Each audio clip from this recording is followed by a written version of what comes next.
2, 1. Hey there, good morning everybody, good afternoon for some of you, good evening for others. How's it going, everyone? Appreciate all of you coming in today. Let's see, so let's do our normal thing here. Let's say hi to the folks who are in chat. Everything's working right? Okay, everything's working right, we look good. So it looks like we have a little bit of controversy for our podium here.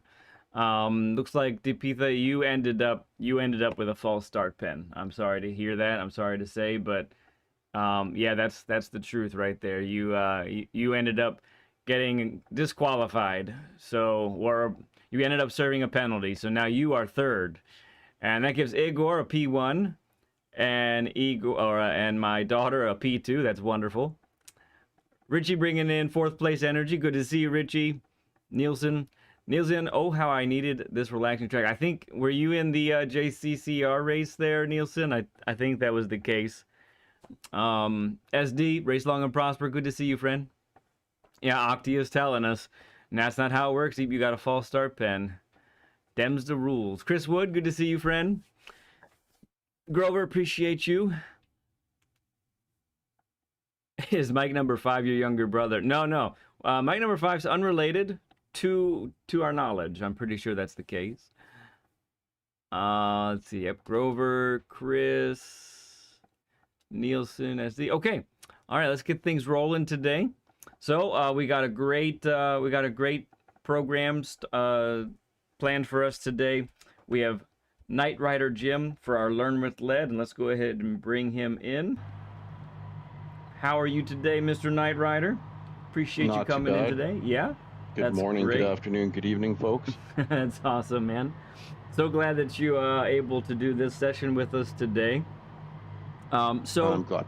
Give us a little bit of let's start with like the YouTube background here a little bit. So what when did you start watching people on YouTube and kind of get in some of that interest? And then you also have your own channel as well, right? So talk to us a little bit about those things.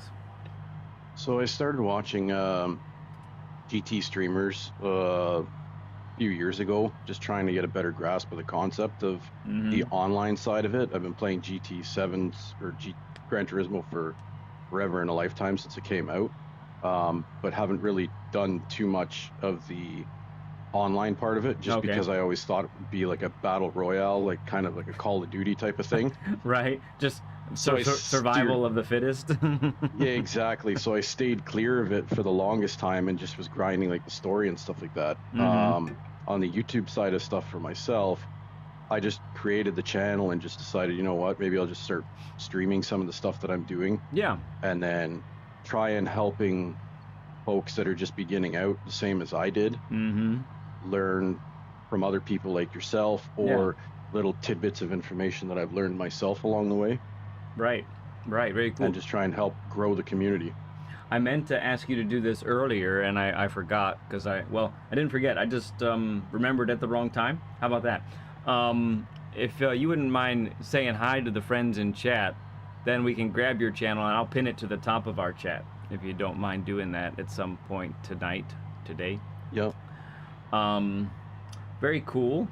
So so you mentioned in there you've been playing Gran Turismo games since the beginning, and when but you actually also, obviously you didn't have a wheel the whole time, because wheels weren't too much of a thing back in 1997 when the first one came out, but when you got onto the wheel part of things a little bit earlier than a lot of us, I think, if I remember right. Tell us when you started on the wheel and how that progression has gone. Yeah, so I started pretty much racing with the wheel, I believe it was Gran Turismo 5, and I ended up acquiring a Gran Turismo Driving Force Logitech wheel, which I still have that in the box tucked away. Raced on that for a little bit, and then upgraded to a Logitech G25. 25, which yeah. So then I raced on that. And about what year is that now that we're talking? Oh boy, yeah, I couldn't even pin a date to it. Are we in the 2000s or in the 2010s Yeah, at this point? it would be the 2000s. Right. Okay. Late 2000s, early 10s probably.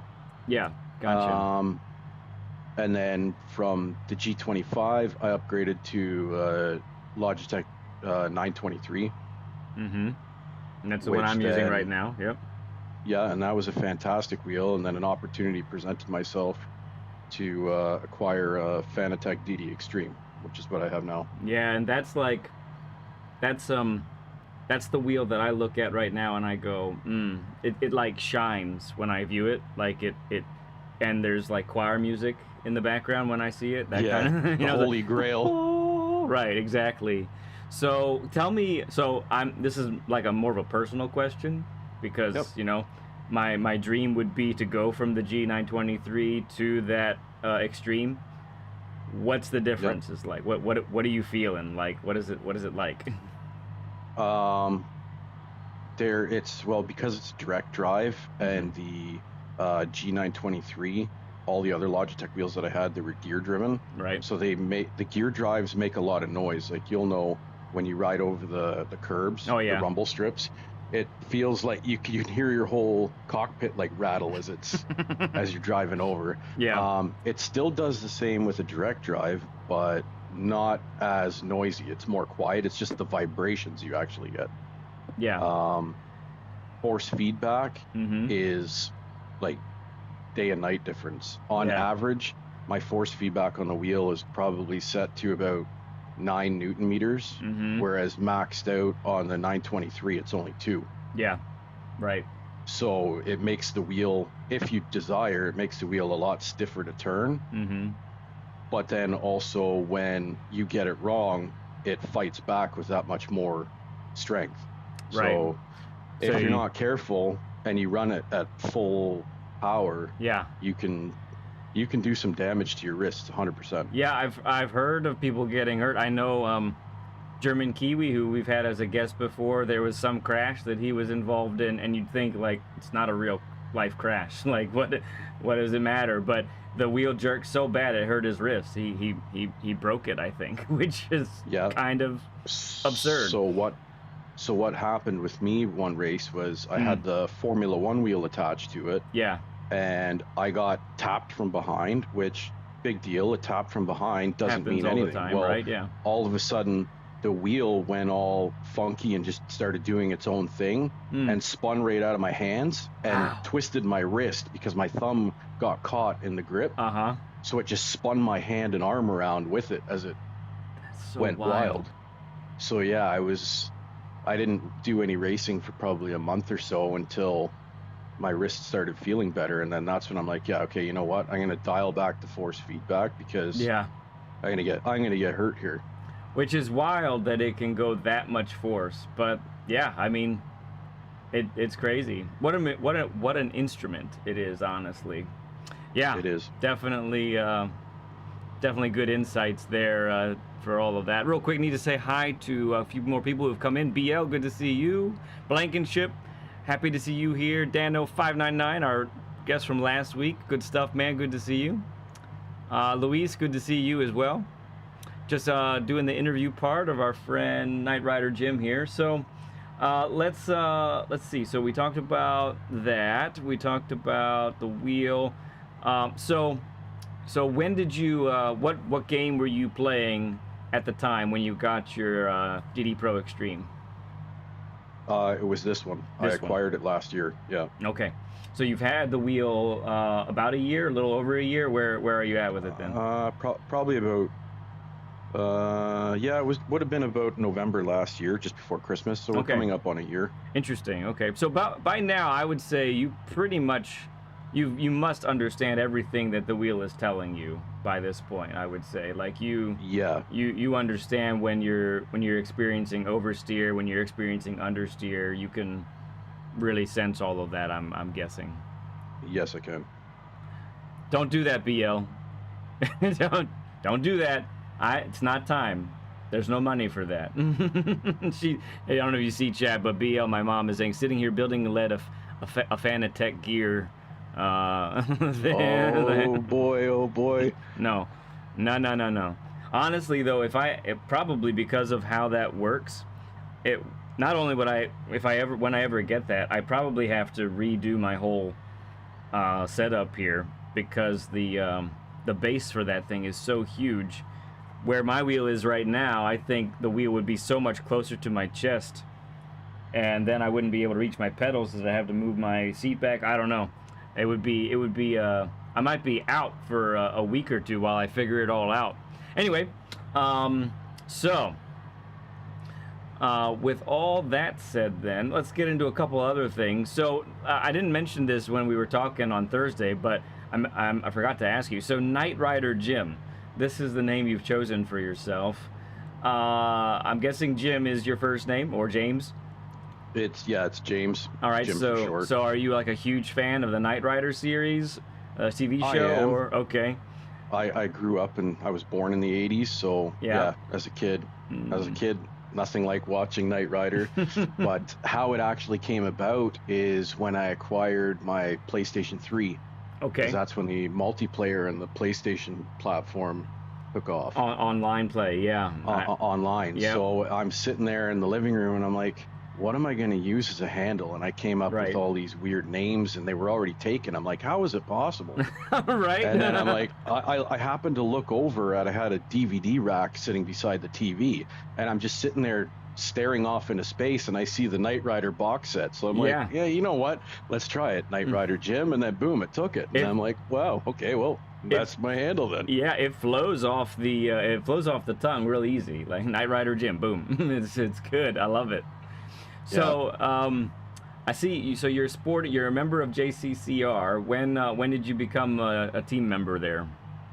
Last year, I believe it was. No, it was beginning early this year. Sorry. Okay, yeah. So we've had. I was watching Johnny's videos, and I'm like, yeah, you know what? Let's get involved. And then I started getting involved in his open lobbies, and it's a welcoming community, and I joined up. And yeah, for the rest sure. is history. Yeah. That's good stuff. The really cool thing about so we've had a couple of JC. We've had Johnny on himself as a guest earlier this year. We had SD on. I think those are the first two that came on, and then now you've come on. So it's really cool. Yeah. You were participating in one of the league races right before coming on here. I was, yes. Yeah. So how did that? You were at Group 3 at Le Mans, right? Correct. How did you finish there? I started pole position and ended up finishing second. Second place. Okay, not bad. Yeah. What just curious, what do you think you could have done better maybe to get that to retain first place? Any idea? There was probably a couple spots where I was lacking pace on the straights. Okay. Obviously, that's where I mainly got overtaken. You were using the Ferrari? No, I was using the AMG. You were in the AMG, okay. The GT320 2020 model. And I didn't have the pace necessarily on the straights, so whatever lead I would gain in the corners, I'd lose in the straights. Yeah. So it was like a back and forth battle trying to recover time wherever I could. And then I just tried staying as clean as possible. When I went into the pits, I ended up taking a silly 3-second penalty. I hate those, man. On the pit entry, I ended up sliding wide, and but whatever, it is what it is. That's killer. Yeah. Okay, well, still good finish though. Second place is no joke. How many more races in that series? I'm not 100% sure. I'd have to check online. I think SD said it was halfway done, but I can't remember how many total there are. I think there's 6 more races left, but don't quote me on it. Okay. So lot of room to a lot more can happen in the standings there. So that's exciting. 100%. Yeah, really cool. So tell us a little bit now before we're about to get on corner by corner here and talking about everything. So I'm talking about each corner and all that. But before we do that, so tell us a little bit about your sport mode journey in GT7 specifically. How has that gone for you? Like, what are some of the successes and struggles that you've seen in the daily races? Obviously started off when I as E-rank driver, and then moved up, and I was caught in the DRD for a while, and I was running with trying to figure out where I was lacking. So I put on like all the track assists and stuff like that to try and figure out, okay, where are the lines for the track? What am I doing? What am I losing? I'd watch replays, and then I moved up to C rank, and then just as I got into B, I guess I went through a DR reset or whatever, and then ended up dropping back to D, and I'm like, what is this business? So then it was about right after the DR reset that I had is when I acquired the Fanatec wheel. So then it was hard for me to get out of the D League because of the fact that I was trying to adjust to a new wheel, the new wheel and everything like that. But it's also the fact that with the Logitech, you can't change any of the parameters. So what you get is what you get. There's nothing other than doing like firmware updates or changing settings within the game. Right. But then once you move to this, it's like, it's overwhelming at first. So it's like, oh, well, what do I do here? And then I'd either gain time or I'd lose time. Is it time that I'm losing adjusting to now going from the 923 pedals to now a load cell pedal? Like, all the adjustments along. And then so it was almost like starting over. It pretty much was. Yeah. And then once I got into B League, well, that took forever. I'd get right to the top of it, and then all of a sudden I'd have a bad couple of races or whatever, and I'd lose massive DR. Right. And then I'd drop back to the bottom of the B, and I'd fight back both forth, back and forth. And then it was, I think, only 2 or 3 weeks ago that I ended up getting into the ERA. Yeah. And yeah, that's where I am right now. Gotcha. Yeah, so I mean, I think your experience is very similar to a lot of folks. Those DR resets can be nasty, and then on top of that, you know, new equipment. That's something that I'm scared of too a little bit. Is wow, how quickly can I get acclimated to that? So, is that so? Oh, Dano right there says I'm in that phase of B rank right now. It stinks. It does. It's you know you can do better, but it's almost like there's something that you can't control that's holding you back. Yeah, exactly. So, real quick, so you know, one of the things we're going to do, because of one of the things that Knightrider has told us previously to this doing this session, is that he feels like his race pace is a lot slower, like much slower, too slow compared to his qualifying times. And so that's one of the things we're going to look at. And because of that, we're also going to watch later on. We're going to finish off our session with watching Knightriderjim do an actual race here at Catalunya. Okay, well, let's go ahead and start breaking these corners down a little bit. Okay. We're gonna be looking at these and really seeing, you know, I'm gonna stop at each break point, and we're gonna discuss like what we're supposed to be doing on each of these corners. So, and then as we do this, we'll be looking at you know, the differences between the potential differences between your approach, my approach, and what we're trying to accomplish here. So, sounds good. So this next section, I like to treat the next 3 corners as one. Okay. So when I think about this corner coming up, the first one, I have to set up for the second one, and the second one is a setup for the long sweeper, the right-hander, right? Yep. So how I take the first one directly impacts the next one, and that next one directly impacts the final one. And you know, I mean, that long sweeper, the right-hander, is a real tricky one, right? So but there's a lot of time in this first little section, so we definitely want to nail this down. So it's a big braking zone here, so we're braking in a straight line, right, all the way to out here. No, I meant to mention something to you. So I want you to, and you run with no assists right now, correct? No assists. I just have the braking area and the apex markers. Okay, so you do have the apex markers up. All right, so that's what I was going to have you turn on if you didn't do that already. I like the apex markers, and I keep them on because I don't use them specifically for every turn, but for teaching I really like them because they give us a indication of where that apex is and how we should be approaching a corner. So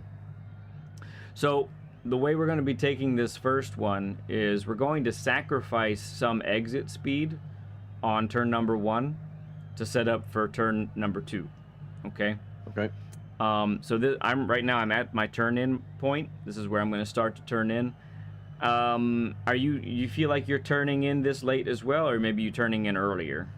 No, I'm probably turning in that late. Okay. Around there. Mm-hmm. And then you're using second gear, I'm guessing, to come towards the apex. Yeah. As I'm coming down this straight, I stay in 5th gear, and then once I get to the braking marker that I end up using, I'll downshift to 2nd, and then I'll initiate my turn in. Yes, got it. That's great. So yeah, 2nd gear. Now, if this was just one corner, we would be trying to get on the throttle right about here. Correct. You know, but because we have another one coming up, that's not the case. So we're actually, the way I like to put it is we're carrying speed through the apex, or we are decelerating through the apex, you might say. So once I get to the apex, I'm still slowing down. Yep. And then we get to this part right here, and this is about where I'm at my slowest. And then, are you shifting up to 3rd or staying in 2nd for this left-hander? It depends on how I take that first bend. Sometimes I'm staying in 2nd, and I'll hold 2nd going around. If I feel that I'm revving the car too high, I'll upshift to 3rd to try and prevent myself from kicking out. Got it. I like that. I am finding the same thing. Depending on how I take the first one is pretty much directly related to what gear I use to come out in, so that's good. So for this left-hander, I'm trying to sacrifice some exit speed so that I can really set up properly for the long sweeping right-hander. Part of doing that, I am really trying to clobber this apex. I want to be at least onto this sausage here. Okay. Okay. That's really, and the car can get a little unsettled because if I do that, but it kind of bucks the car, yeah. But it's not too bad, and honestly, I feel like it gives me a little extra rotation, which is what I kind of need for this part. Yep. So for this next section, then it's really tempting to like floor it and track all the way to the right.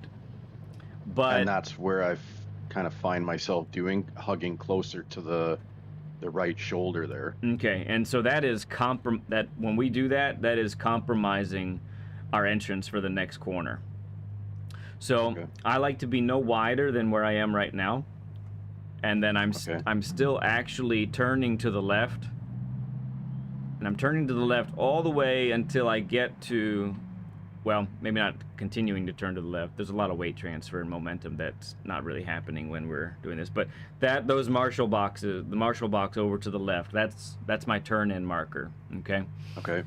My aim is to not hit any brakes, but use throttle control. I am decelerating through here, so I'm lifting and using throttle. But this is the entrance that I want, because if I'm narrower than this, then I have to wait to get on the throttle because I'm not going to make the corner. Okay.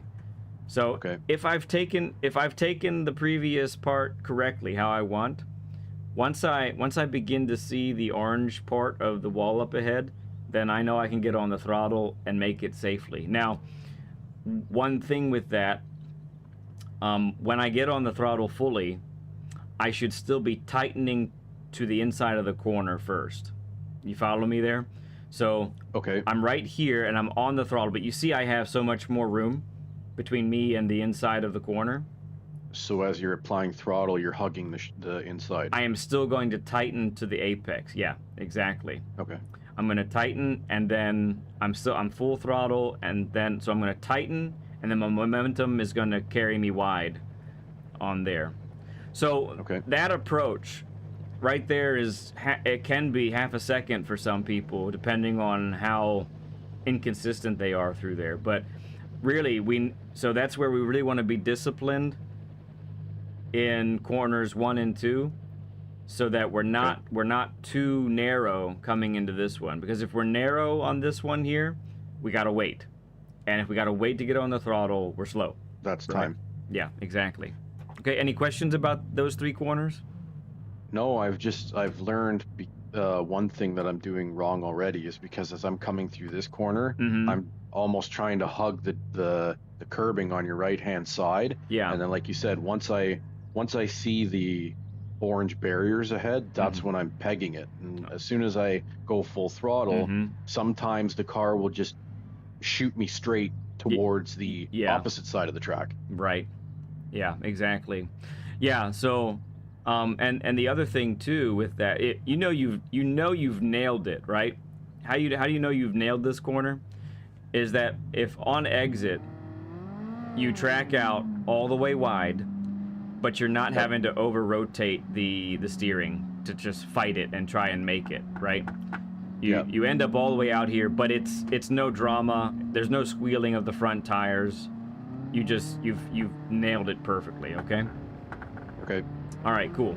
So, braking marker for this is about the 50 board. We like this corner. It's a tricky one. This is one of those corners, I think you and I, when we were talking on Thursday, this is one of those corners where the Ferrari especially seems to really want to go deep. It wants to, you end up on the brakes too hard and you kind of slide out. We want to try and stay really tight in the beginning. If you look at the track map, you'll see that the tighter part of the corner is the initial part of it, and then it opens up on exit. So we're trying to kind of follow that same picture, that same shape with our own driving line. So right here, we're braking right about this spot at the 50, and it's a very, we get through here and it's quite a quick turn in. So just as the shadow goes away, and in between the shadow and the curb there, we're already diving to it, but we're really trail braking and really trying to feel the car so that we end up staying nice and tight throughout all of this part here, okay? Okay. If we end up a car width to the left, we know that our braking just isn't quite as precise as it needs to be, okay? Let me see. I think the acceleration marker for me is the second of the 3 Gran Turismo signs up ahead, if I remember correctly. And I can see where I'm also having another issue. Okay. If we were to I don't know if I can see it on the third person. No, we've just driven past it. There's on the barrier on the right, there's an F sign, and that was what I was always using as my acceleration marker. Okay. That might be, so here's the thing. If you end up going deep in the initial part of the corner, and you have a wider entrance, then the F is probably okay. Okay. The real critical thing about this part of the corner is making sure that the weight, when you apply the throttle, the weight of the car is solidly on the left side. That kind of already has to be there, because what's happening is you are, think about it, you're under braking, the bulk of the weight of the car is towards the front, and now you're transitioning from front to getting on the throttle, so now the weight's going to shift. When that weight, when that weight shifts, you gotta have weight on the left side of the car. Otherwise, you're gonna travel wide, and getting on the throttle that soon is probably not going to work because you don't have the grip yet, and you'll be fighting grip the whole way until you set up for the next corner, or you'll end up going wide like it's very easy to do. I've noticed this multiple times now with this track and practicing it, that sometimes inexplicably you just go wider than you did before, and you're going, what in the world's happening? Well, it's because that weight transfer wasn't as precise as it should be, or maybe how you've nailed it before. And it's a very subtle difference, but it's enough to make the exit much different. Okay. Okay, so yeah, if you've done that, one of the, especially with your wheel, I think you can really do this. So this is something that I'm fiddling with right now. Just before you get on the throttle, okay?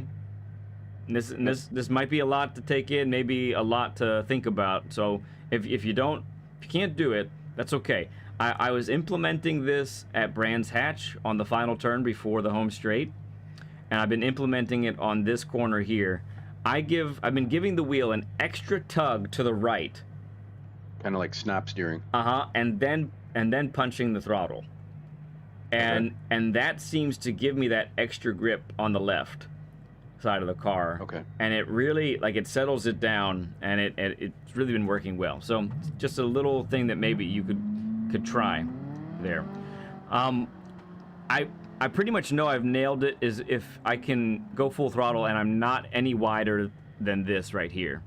I really don't want to go all the way to the curb on the left, because that's telling me that I'm traveling too much distance. And even if Sorry, go ahead. Yeah, and if I might be a mile per hour or so faster, but I'm not gonna gain that back, because we have an immediate turn coming up, right? What were you gonna say there? No, I was just saying for every thousandths of a second you lose going sideways, you're pretty much losing that going forward.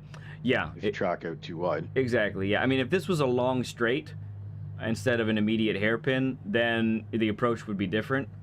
But we do have to set up for this turn coming up, and that starts with how we exit from the previous corner, okay? Yep. All right, hairpin. So, brake marker for me is when the tire mark, I won't go on it, but I'm on the curbing usually, so the tire marks that are right there on the curbing.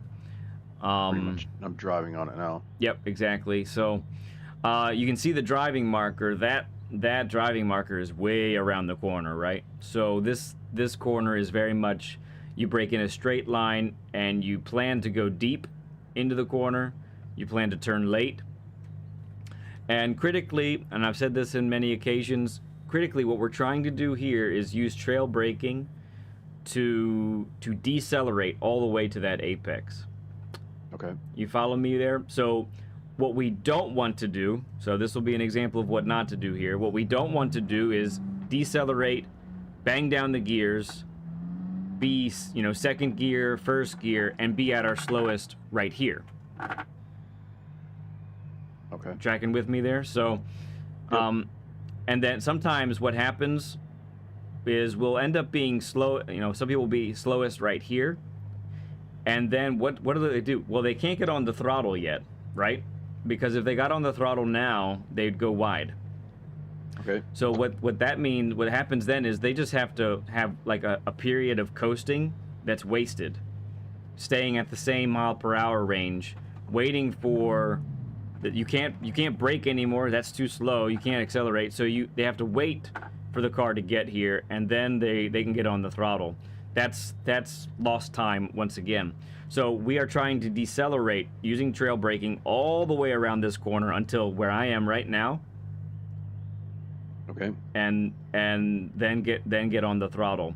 The Ferrari is really nice on this exit. Very much nicer and much more kind than a lot of other cars. You can get on the throttle pretty significantly, and it'll say, "Yeah, we can do that." So I do like that about that. If you had to guess, or if you know, what maybe are some differences, subtle or not so subtle, about your approach to this corner here? So this corner here, I'm gearing down. I usually clip first and then upshift to second on my exit. Okay. So I'll try and apex right on the actual apex marker. Mm-hmm. And then I upshift to second. So when I'm on the exit of the corner, I'm pretty much riding the outer limit of the dotted curb to the right side on exit. Okay. Do you think that the transition from brake to throttle is pretty much instantaneous, or are you having to wait to get on that throttle? It depends, I guess, on how I set up the corner. Most times it's instantaneous, and I'll just let off the brake and then I'll start applying the throttle. One thing that I noticed that's the pitfall of the Ferrari, if you will, is you have to modulate, or at least I have to modulate letting off the brake. If I just quickly release the brakes, you're going to get snap oversteer. Okay. I find anyway. Okay. Interesting. So as I'm releasing the brakes, I'll trail brake, and then maybe to 10 or 20% braking strength, and then from there I can just let off the pedal. Okay. But if I go from like 60% braking and then just let go of the brakes, most of the times the weight shift will actually throw the car out sideways. What I haven't asked this yet. What brake balance are you using normally in the Ferrari? Usually I run +2 to the rear. Okay. Is that what you've been doing here? For the most part, I'll either run neutral or +2. Okay. Yeah, I would say +2 is probably minimum for this car. You could fiddle with more. I don't want to shake it up too much for you right now, though. Yeah, no worries. It's all. Yeah. Real quick, want to say hi to Steven and Philness. Good to see you guys. Thank you for dropping in. Appreciate you all. We're supporting our good friend here, Knightriderjim. Lots of you know, and some of you just raced him in the JCCR league, so that's great. Okay. So that's interesting. That's something that I'll have to look at when we do the share screen. I can see your inputs. So yeah, like you said, we're tracking all the way out here. Planning, really, you got to plan to be out there. Because that's your fastest line, and I feel like the Ferrari is really forgiving, even going on the green stuff there. Okay, I overshot my braking point. I'm normally braking right where you are. Okay. Yeah, I'll brake at where the start of the curb is there. Yes, correct. So I feel like maybe with softs, I end up braking a little bit later, but with the mediums, that feels the comfiest. Okay. Okay. So the next two turns I like to take as one. The little kink to the right. Honestly though, so my approach to this is, even though there's the kink to the right, I am treating the exit as a straight.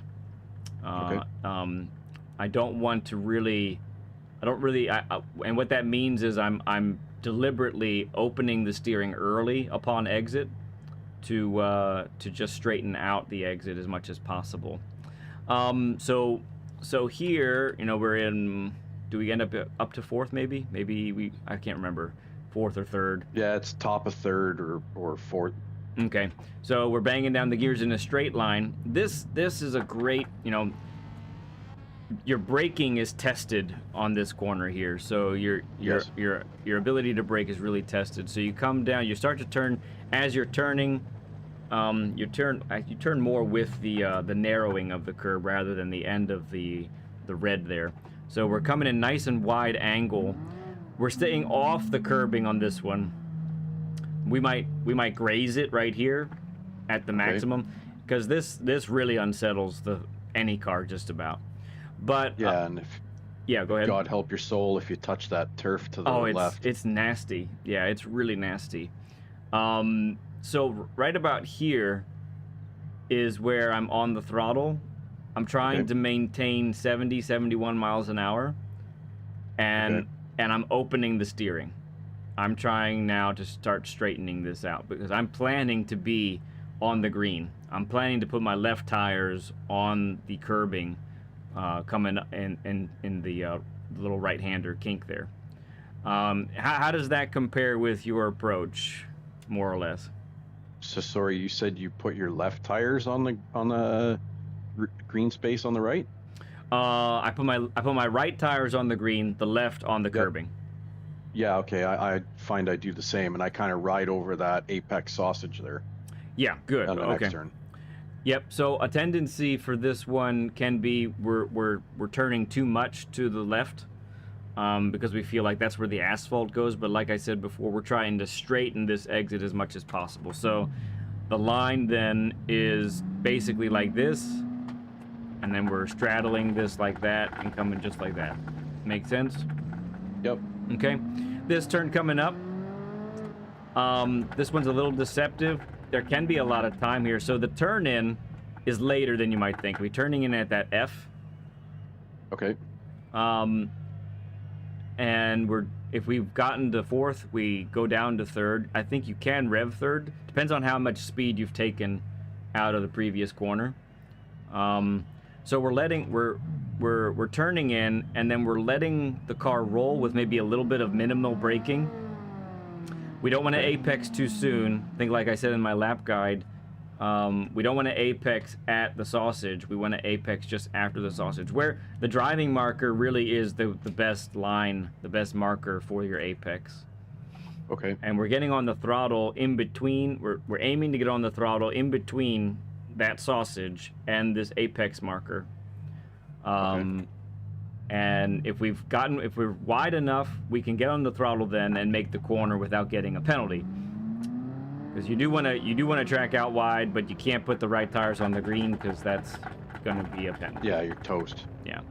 Sparkles and Rich, good to see you guys. Big Joe, good to see you as well. Appreciate you guys coming in.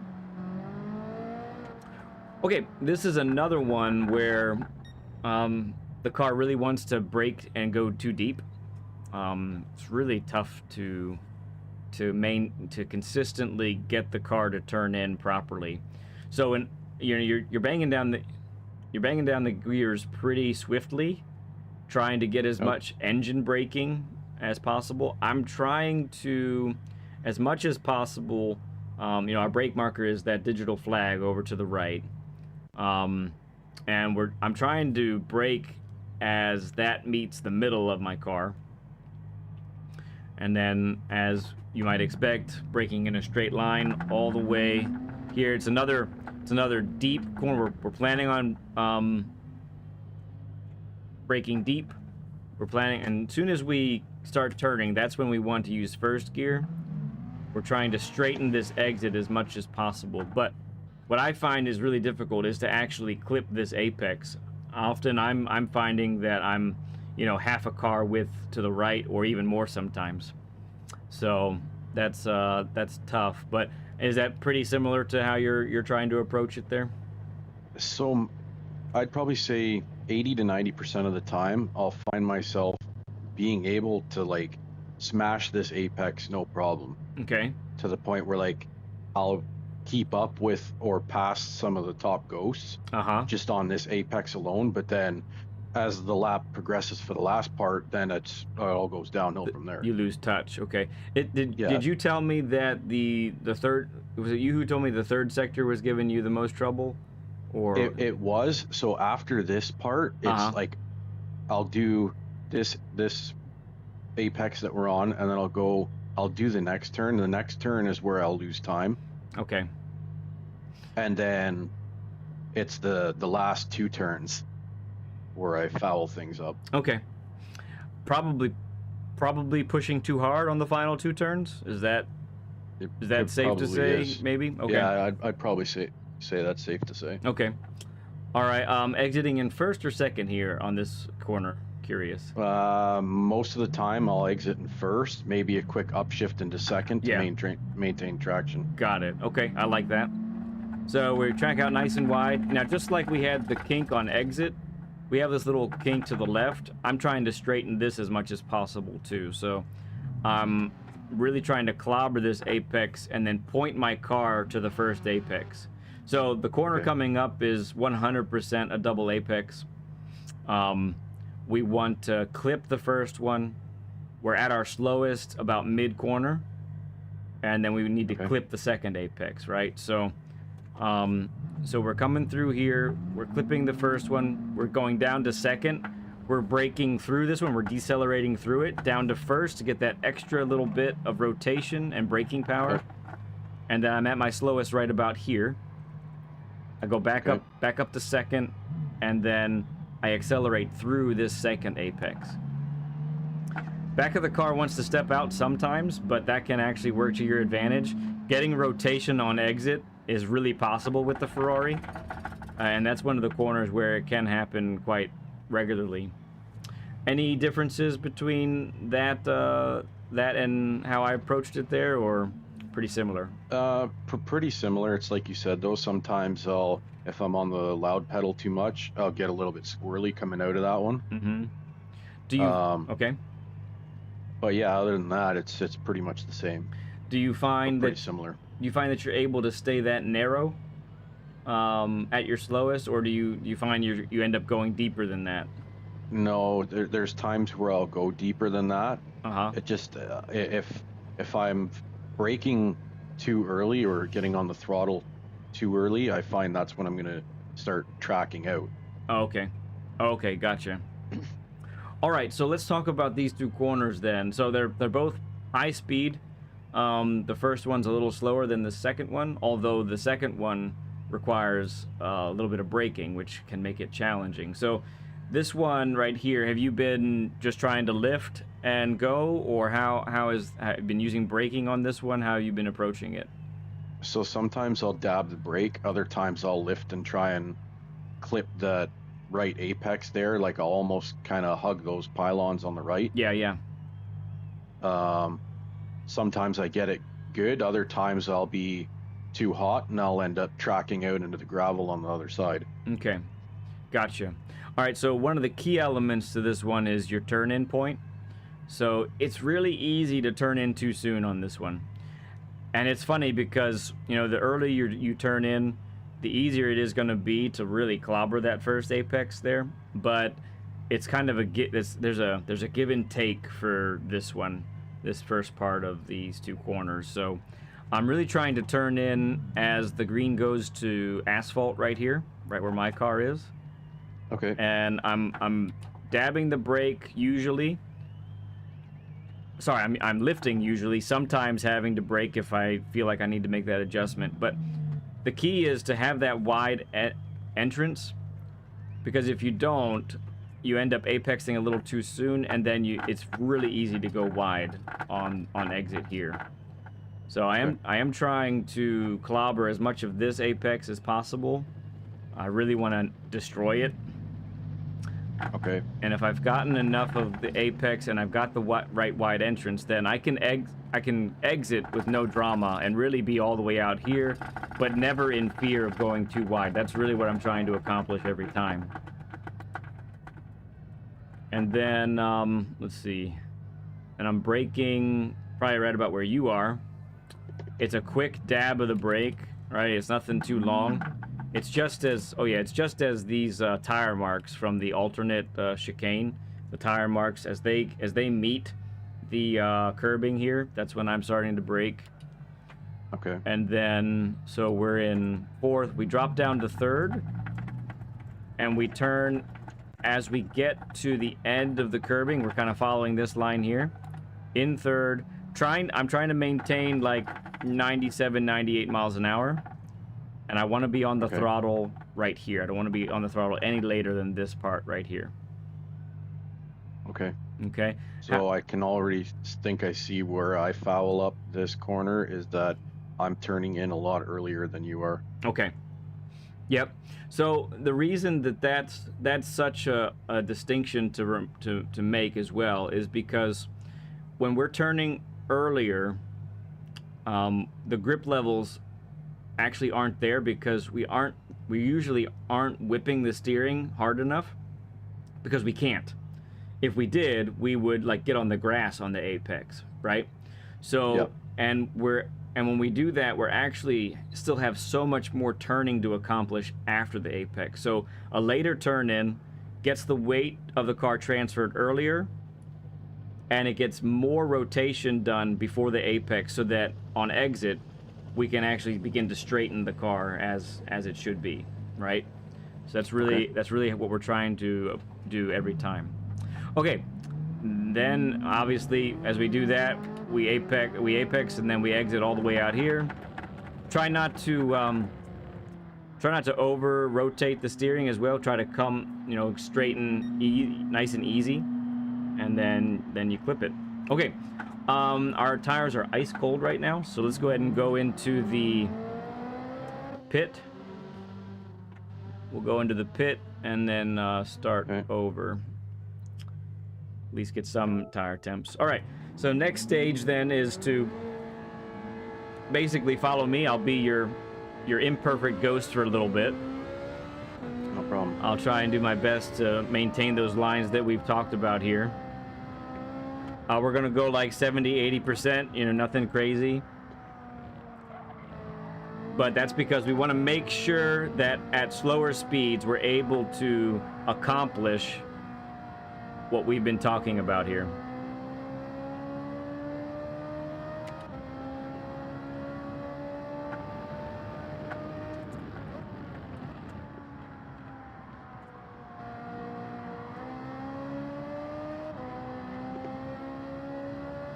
We'll try and implement all of these things.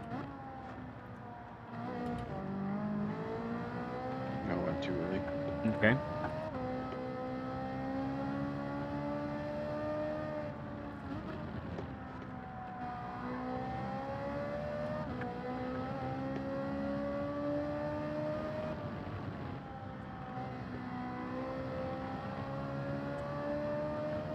My wheel hasn't done this in a while. I think I've lost force feedback. It's interesting.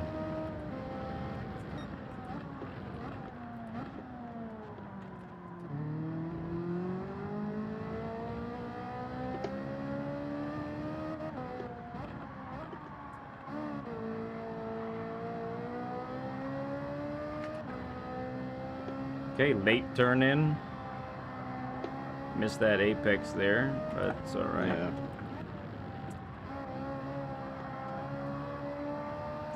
Okay, now we can do a full lap.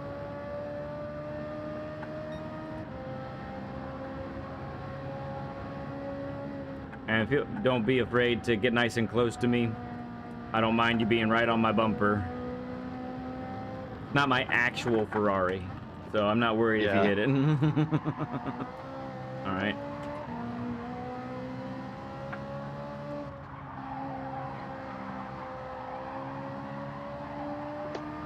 Grip levels are still pretty low.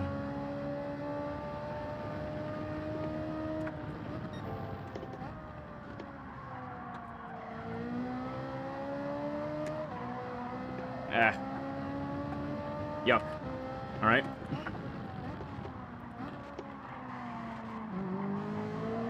Yeah, sorry. I cannot feel any understeer at all through my wheel right now, but I will make do.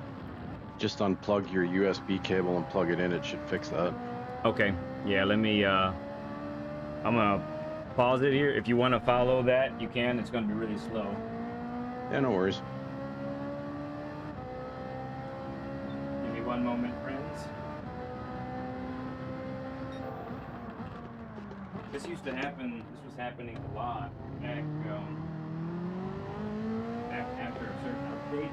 I remember it was really bad. Let's see, find the right one here. It's a good thing there aren't like a multitude of cables back here, otherwise this would be really tough. That would suck.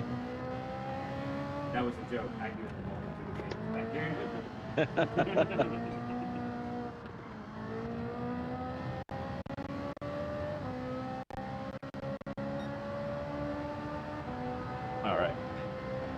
Also, now that I'm up and around, let me get the fan on. Started out comfy, but now it's warm. Okay, about to come back in here. Oh, gonna need to turn it back on. And go. Okay, no, I still don't have any. Interesting. Well, I've raced with it like this before, so I'll make do. All right. Okay, so here we go. We're gonna really start piling it on here. A little bit more. All right, so brake in a straight line. Bam, bam. Late turn in. Get the car rotated on the throttle nice and early. Straightening the exit there. Late turn in here. Clipping the apex. Running through it just like that. Very good. Okay, braking deep into the corner. Using first gear for rotation. Clipping this apex. Getting some spinny. All right, brake nice and early there. Don't get too courageous with the brakes. Keep the braking there nice and easy.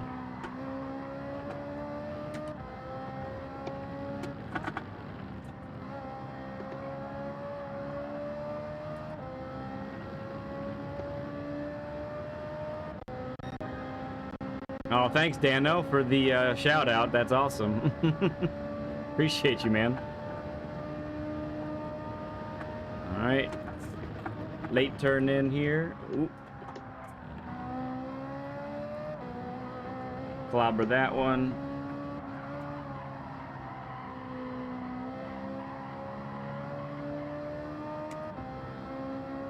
Okay. Rev out fourth. Bring it down. Here we go.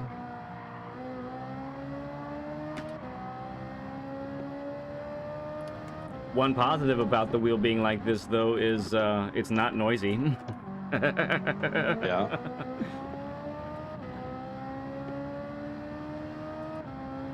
All right, once again, a little late turn in, get the car to turn on the throttle nice and early. The car handles it there, man. It really does. It's no drama. If you get that entrance right, it feels really good.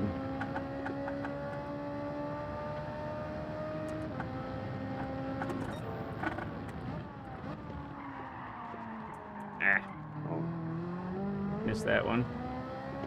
I did as well. Yeah.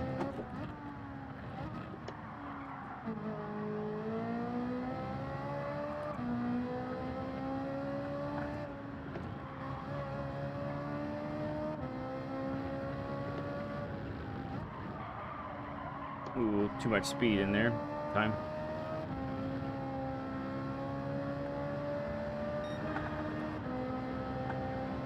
All right, let's get you nice and close to me this time. There we go. Let's do it.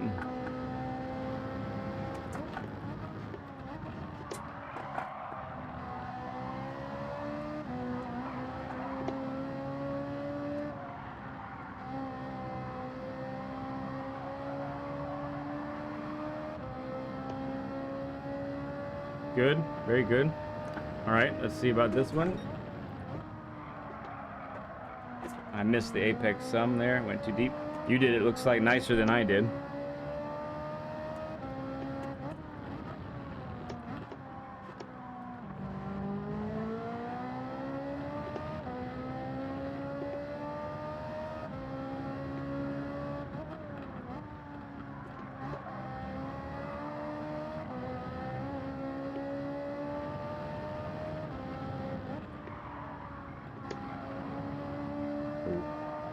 I took that very fast.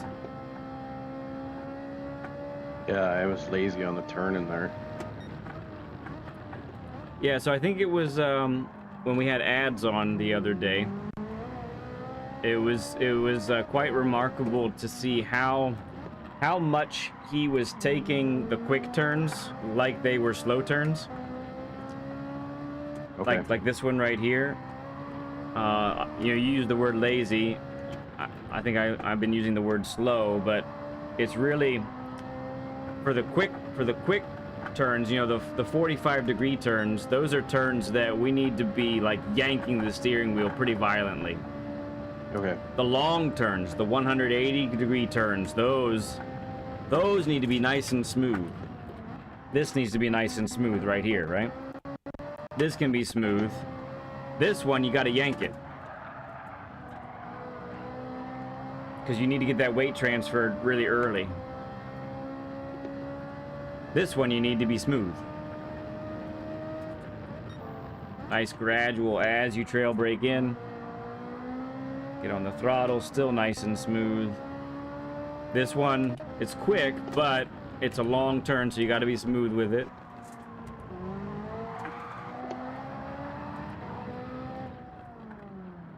I like the aggression there. Off into the rhubarb over there. I like the aggression. It's good. This is smooth. But this right-hander coming up, this got to be quick. Got to be violent. I was too late. I was too. I think I got a pen for it as well.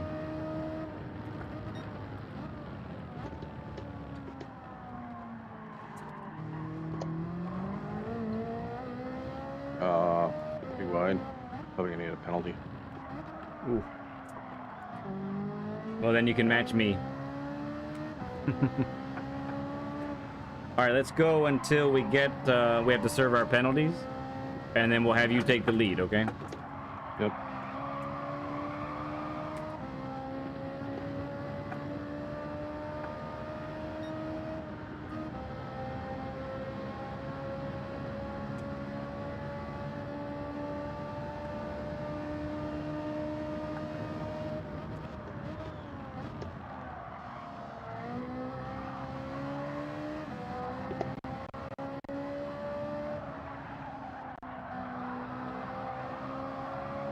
Yeah, man, I miss the feeling of understeer on that turn for sure. I can't do it.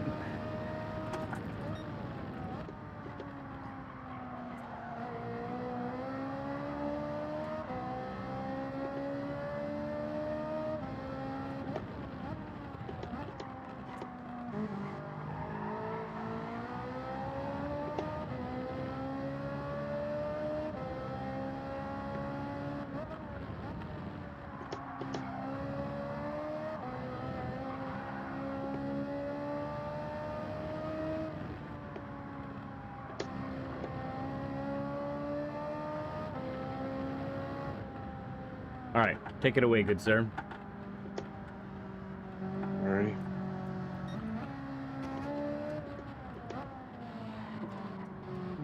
Get a good look at this shiny livery that you did for yourself. Beautiful job. All right, so while we exchange following the leader here, now, friends who are watching, we get to evaluate how Knight Rider is taking the corners from this vantage point. We're seeing where we maybe catch up, maybe where he pulls away, maybe where we stay even. Kind of see a little bit of what's going on where.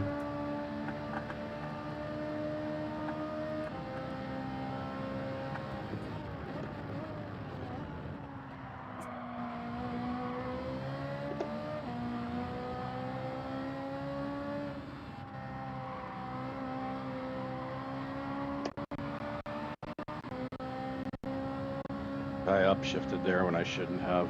Okay. Should have revved it out. Good to know. All right.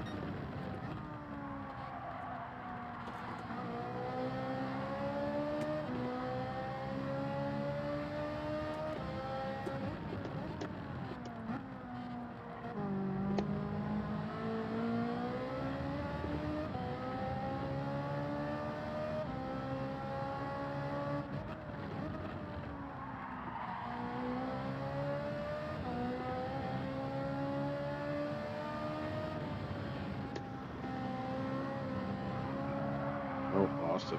There's a penalty. No problem.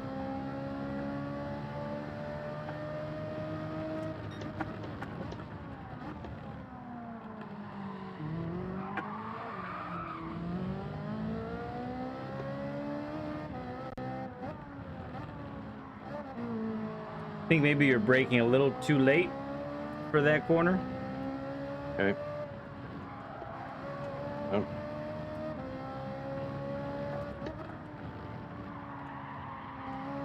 I messed myself all up there.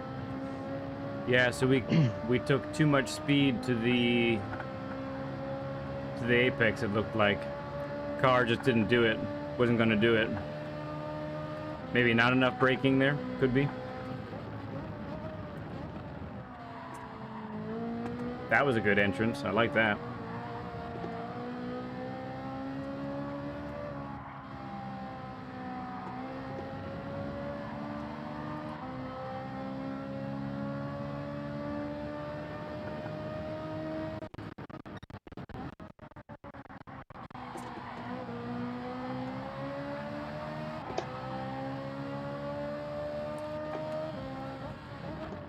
Was that a lot of turning the wheel? Looked like to get the to make the corner. So that right there was like I was turning the wheel, but I was fighting a lot of understeer. Yeah. Because I was going too fast. Yeah. I didn't scrub enough speed beforehand. Yep. Okay. Yeah. Look, I could see the wheels were turned a lot. So. All right. Good deal.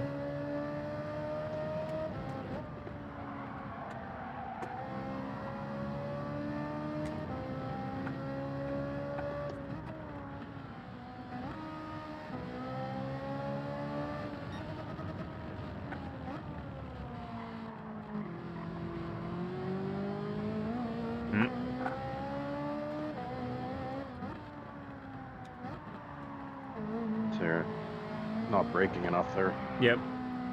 And it still looks like the brake lights are coming on too late as well. I think we need to get on the brakes earlier.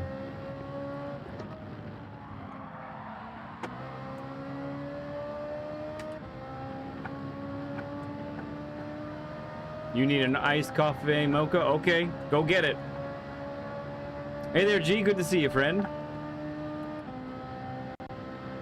Yeah, Sparkles has signed up for Learn with Led. She is next. The plan is to have her on next Saturday.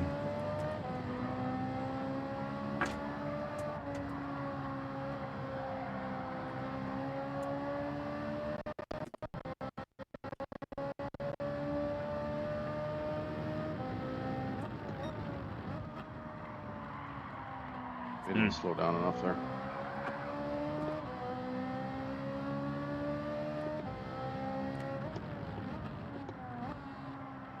Again, I didn't slow down enough. Okay. Good to observe those things.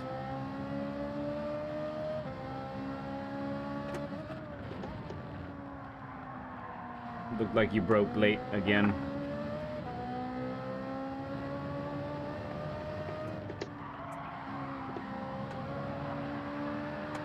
Well, I'm just a hot mess right now. You're all right. So, just Sparkles says she swap shifts at work for this. That's some dedication right there. All right. Don't try to do too much. Just try to nail these racing lines, okay? So, brake. I would say so far, brake earlier than maybe you even think you need to. Okay. And then if it's obviously too much, too early, then you can build off of that the next lap. All right, that was nice.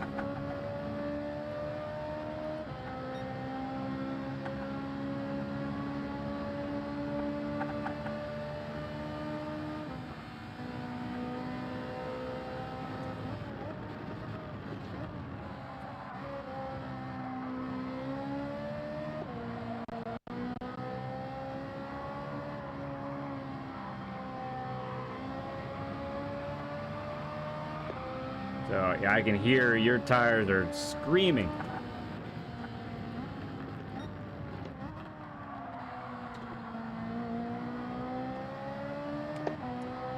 So, I'm sure you're aware, but just to, remind everyone that's watching right now, when you're, especially like that long sweeper, the right-hander, when you are having to fight that steering and can't open up because you feel like you're going to go wide, you're scrubbing so much exit speed because of all of that understeer. So we really want to approach each corner with the objective of not over-rotating the steering wheel so that we can progressively open up on exit, right? So that's definitely something that we want to work on today.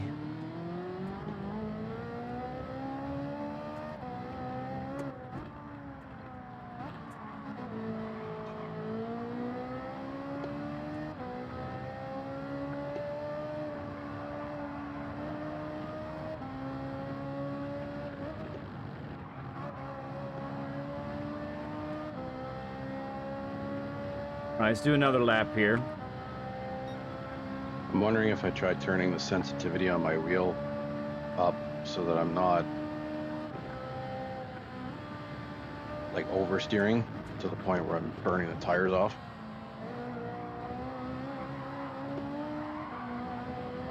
Let's see you do this one again. Oh, Yeah, we're getting, it's tough to see, but I think we're getting, whoa, I think we're getting on the throttle too soon there. 1 second here. Yep. Let me just try and Sure. change the sensitivity to automatic and see what it does. All right.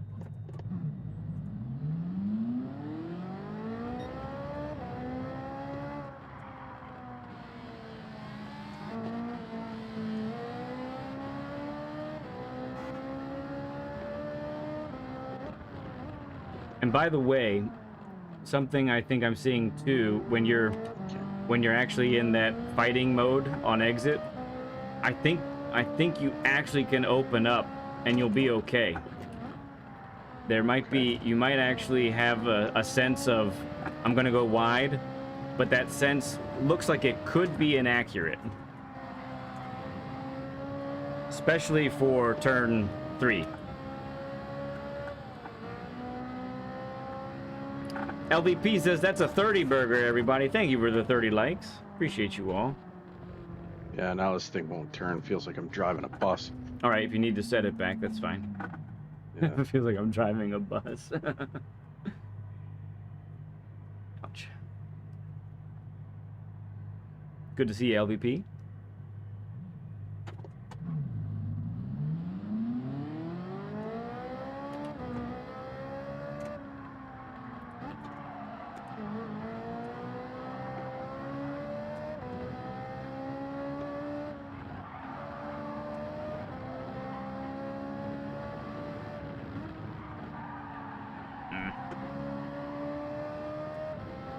Temps are good.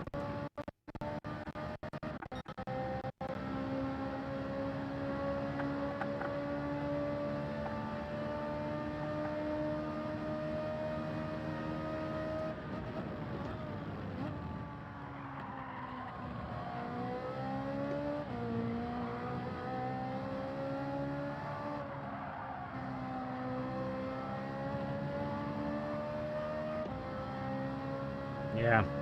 So you're definitely widening too early there, which is telling me you're getting on the throttle too soon. Okay. That was good. That was really good there.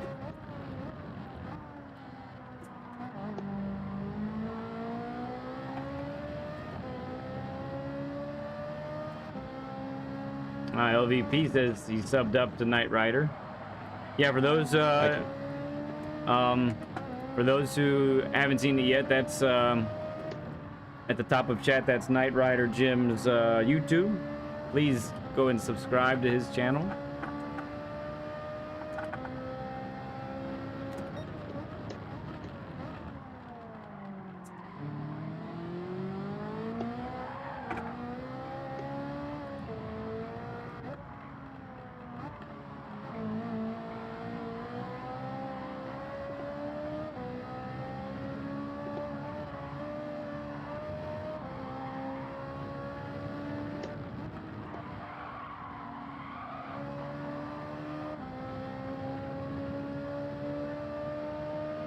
Yeah, so one takeaway here, Jim, is so if you are exiting a corner, oops, I'm about to crush you. There we go. I managed to avoid you. If you are finding that on a regular basis, there's a particular corner where you're really having to fight with understeer on exit, that means Slow it down.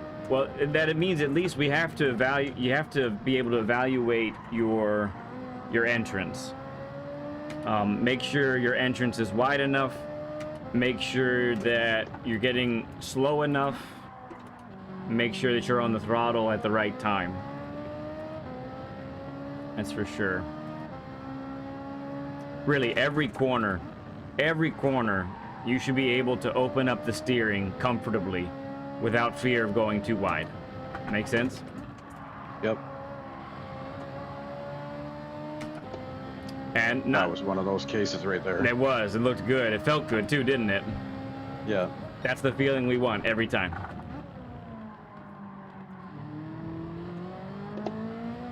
So that time, I went slower than you to the apex.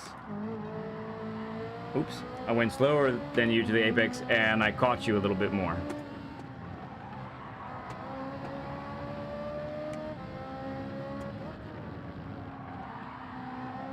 Good. That's where I was talking about yeah, doing early apexing there, and I end up running over the grass. Yeah, you hit the grass, yep.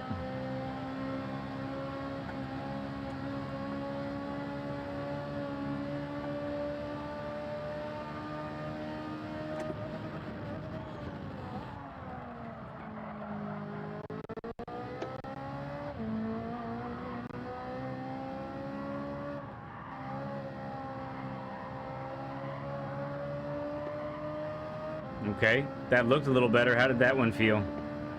Not too bad. I like cranked on the wheel to get my input on it. Okay.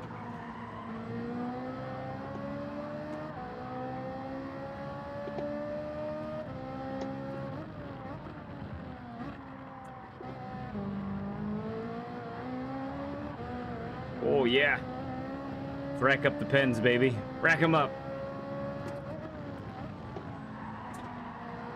Oh, maybe it'd say I won't get an extra. I thought I went too wide there. I thought I'd get an added to my half second.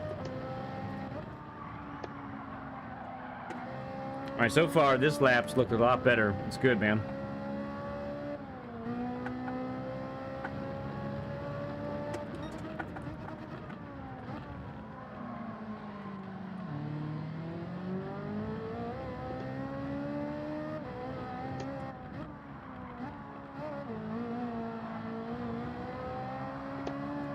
Oof.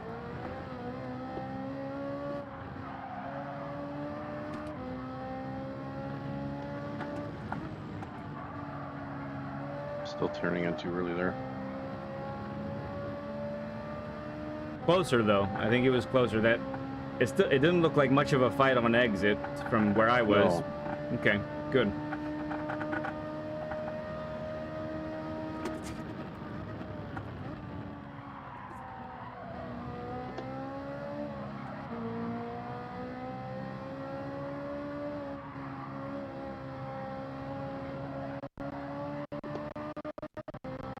Good. That looked really good.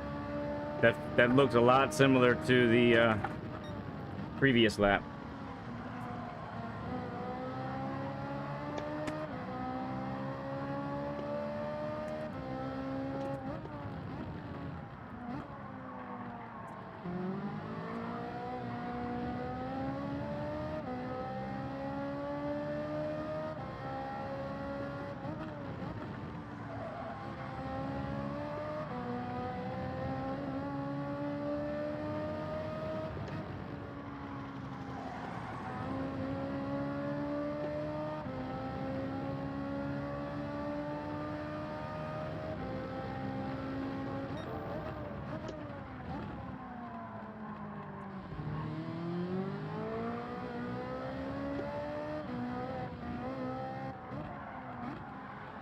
Oh, that looked nicer. You were a lot tighter to the apex that time.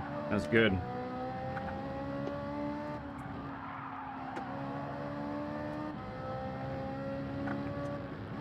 And I think, so you're wide on, so this time you're wide on both of those. I'm not positive, but I think it's because you carried more exit speed from the previous corner. So you were maybe up by a couple mile per hour or more. And that actually changed your turn in and break in point for the next two corners. Okay.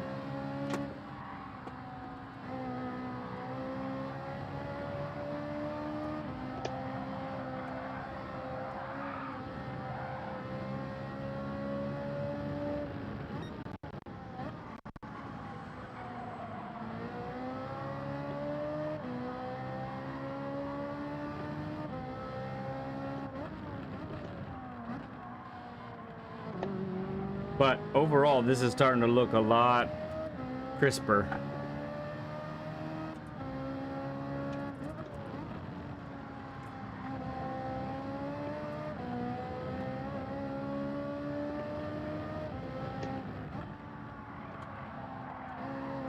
Got on the throttle too early. I have to Okay. let off. Okay, gotcha.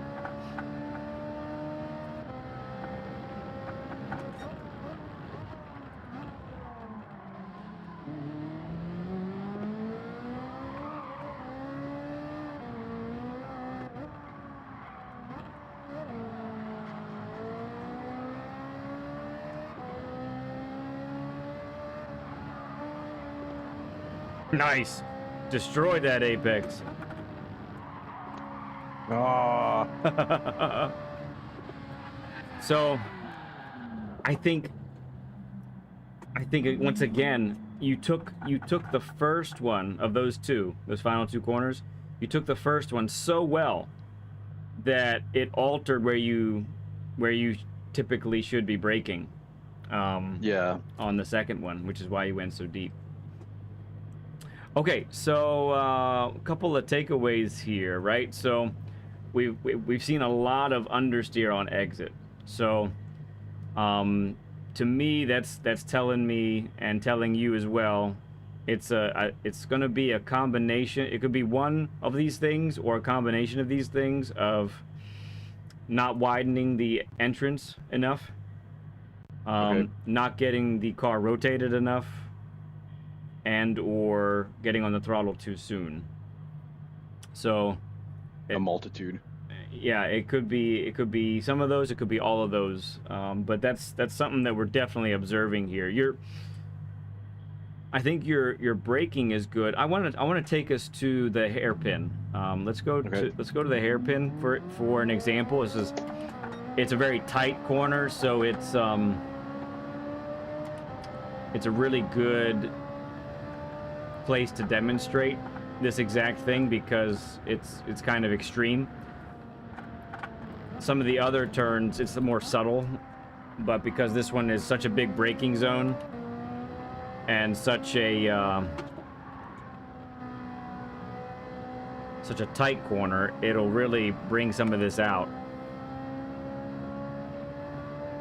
I think part of the problem is I'll be racing around the corner, and then when I start to feel that the tires are losing grip, I let off the throttle, as opposed to loosening my steering, so to speak. Mm-hmm. Yeah, or opening up the steering. You talking about? Yeah. Yeah. Yeah. Interesting.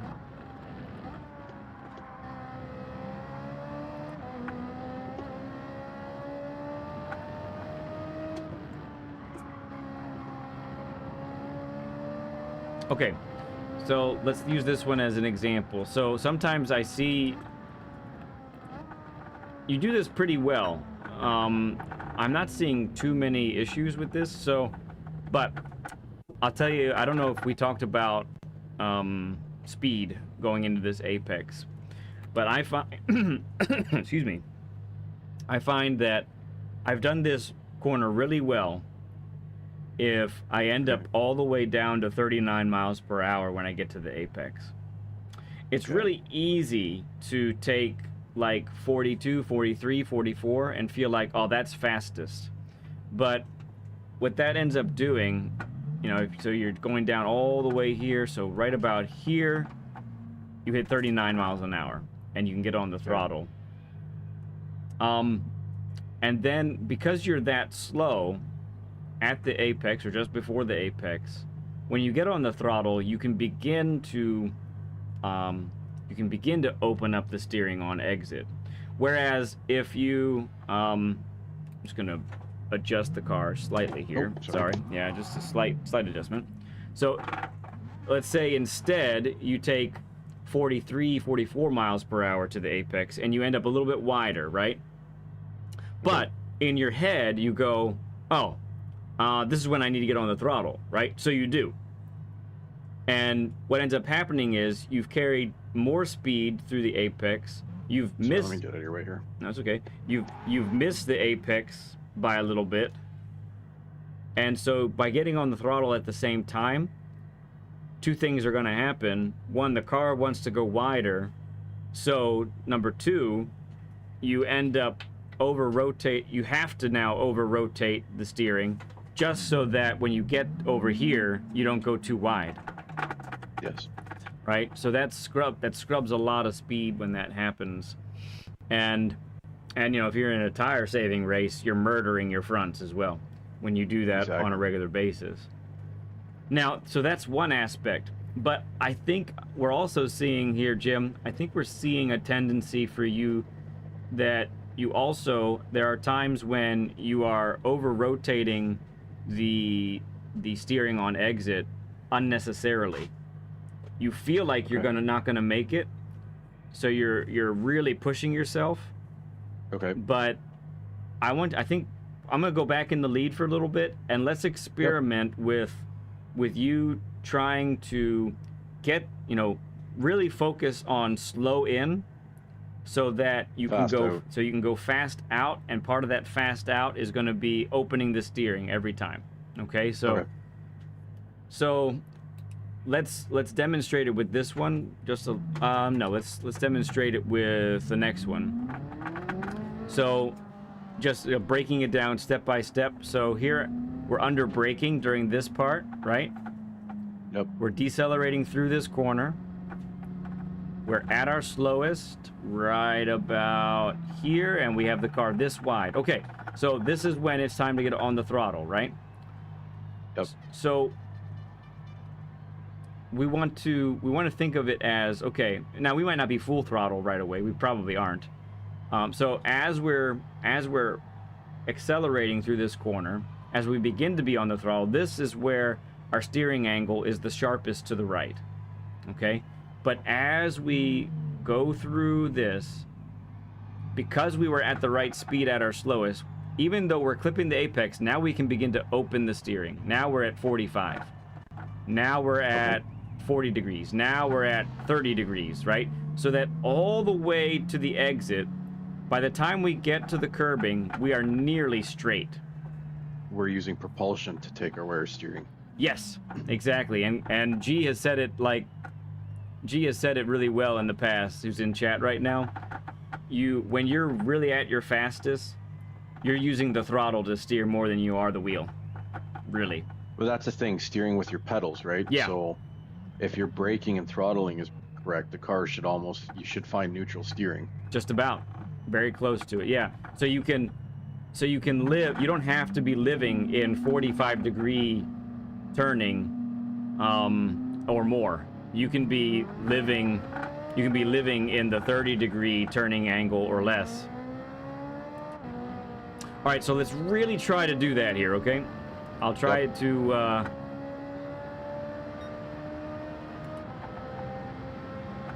let's really try to nail this down a little bit more. Because I'm gonna guess, you know, I think it's probably a good educated guess that if this is what you're doing in this session, this is probably your typical experience then.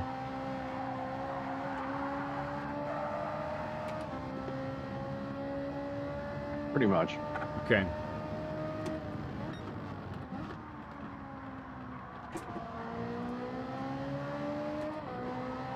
Okay, a little fight for me there, but not too much.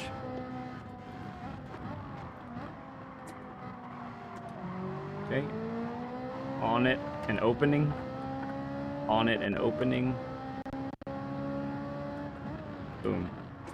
On the throttle, opening up the steering. There we go. Oops, need a gear up. Even this one.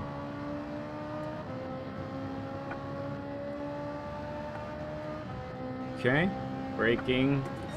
So it's on the corner we just talked about. Let's get nice and slow. On the throttle, out we go. No drama on exit. That's what we're looking for.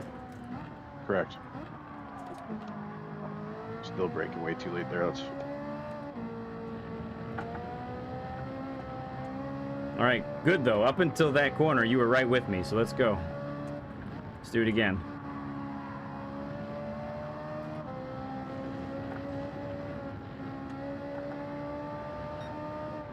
Bring you a little closer here, okay? LG, good to see you.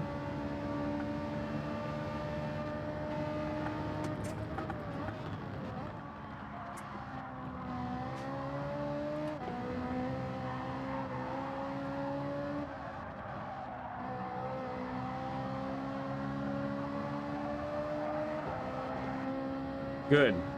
I heard some squealing back there, but you're right with me, Yeah, so... I had to lift off there. Okay.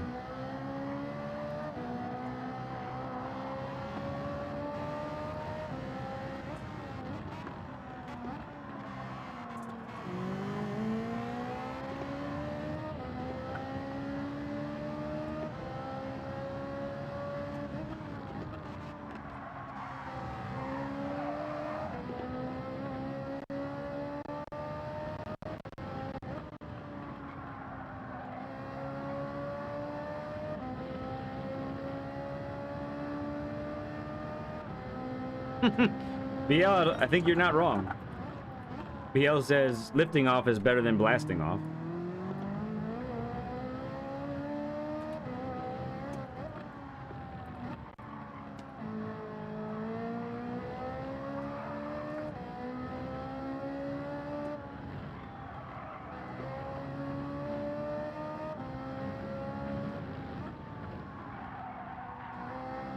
All right.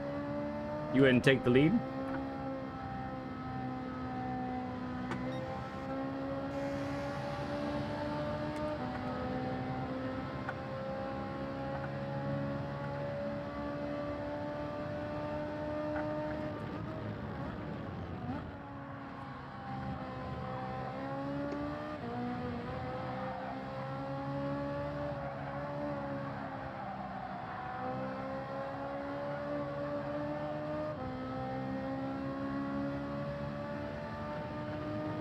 Saragon, good to see you.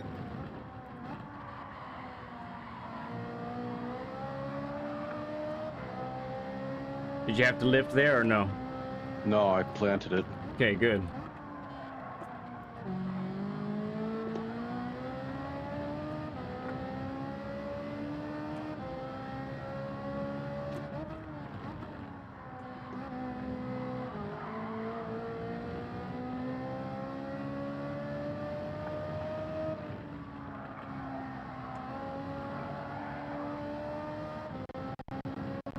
Okay, you will serve the penalty for your crimes, sir.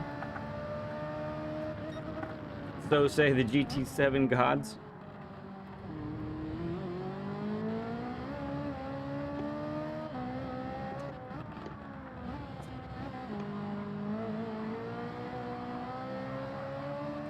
Good. I could see your tires. You looked much more open that time through there. Oh.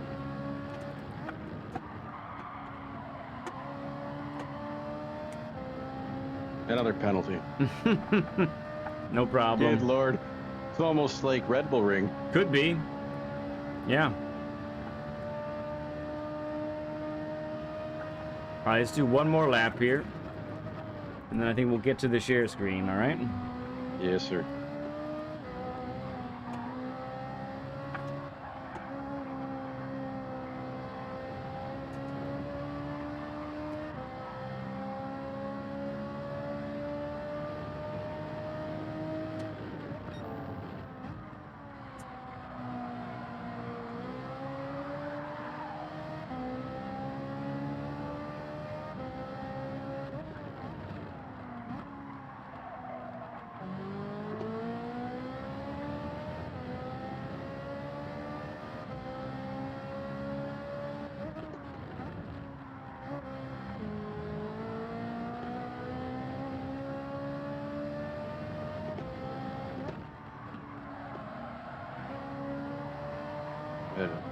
Messed that up.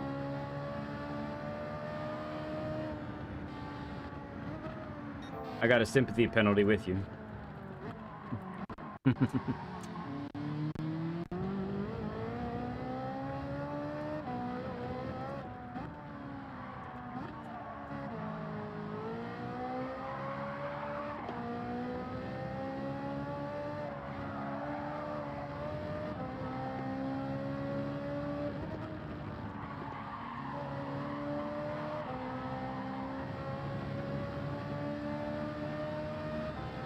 All right. Okay, let's go ahead and transition over then to the share screen.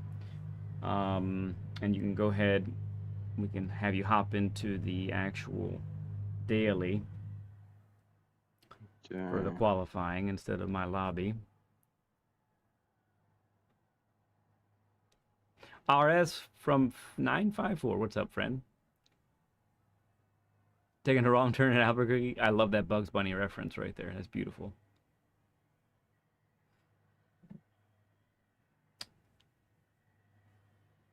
So we talked about, and I'm building this for you, Jim, little at a time here, right? So Yep. we talked about the understeer on corner exit. So that, from what I'm seeing, it has everything to do with, we'll call it the last 20 or 30 meters before the apex and what you're doing right there. Okay. So for this share screen, I'm going to be focusing a lot on that and your inputs on that part. So just be ready for that kind of information coming at you. Yeah. Yep. So yeah, go ahead and hop out of my lobby, go to the daily. And yeah, we're seeing what you see right now, so this is perfect.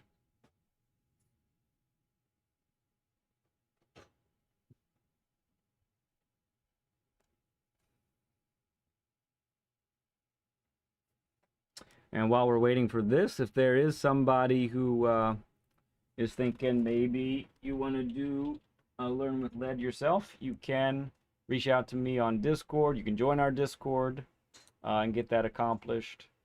You can also, if you're not friends with me already, you can reach out to Lead Pencil 2017, what I just put in chat, and you can either message me there, friend request me there, so that we can get you set up and scheduled up. If we're not friends and you friend request me, make sure that you also message me to let me know what your you can just do qualifying time trial. We're not going to worry about the race yet. Okay. We'll try and shoot for like the 2:30 race, I think. No problem. And then, just as a reminder for you, Knightriderjim, you know, once you're done with this session, you will have access to on our Discord. You'll have access to Learn with Lead bumper stickers. Sweet. One thing that we didn't get into is you actually use multiple views and VR for driving, correct? Yes. Yeah, so that's pretty neat. Usually we find people that are pretty much in one view and they're set. But you appear to be quite capable in a multitude of views.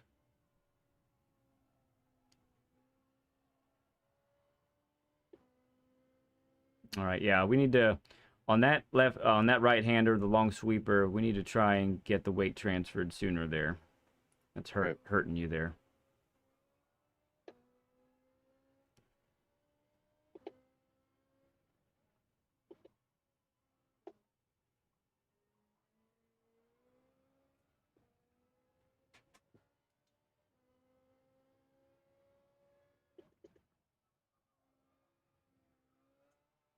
On the throttle too soon on that one.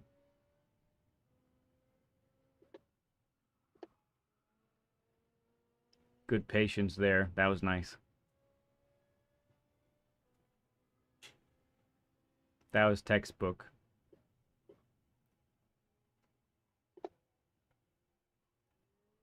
We were too soon, too early for the hairpin. Okay. There, we didn't decelerate all the way to the apex. We were at our slowest too early.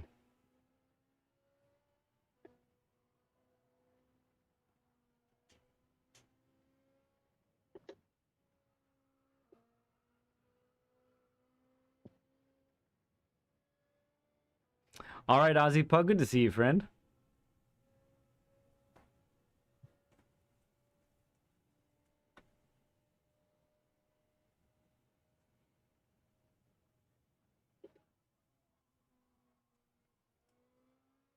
Got distracted by my own shadow.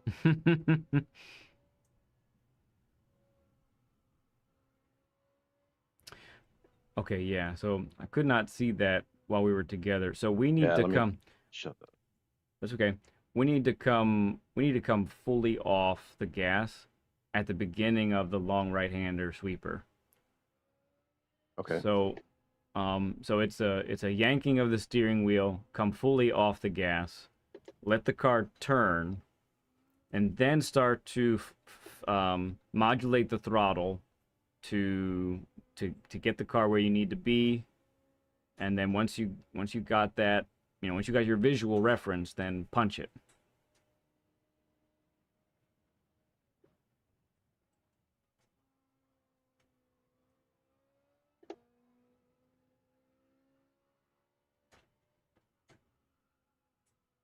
Okay.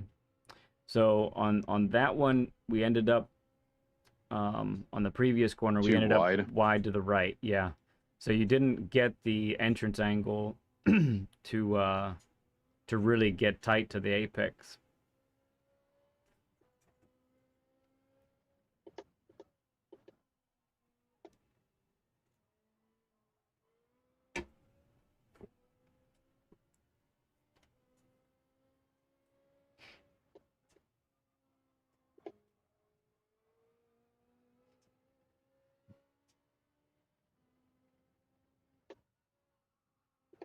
Good.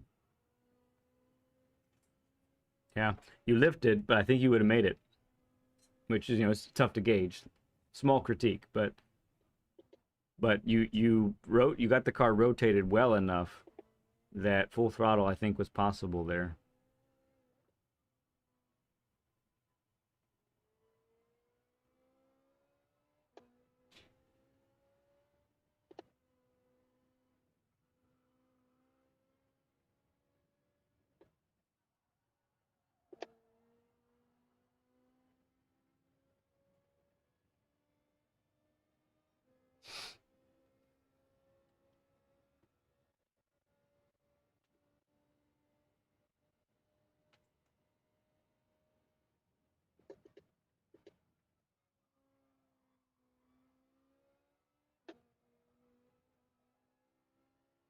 Good sacrifice of speed there.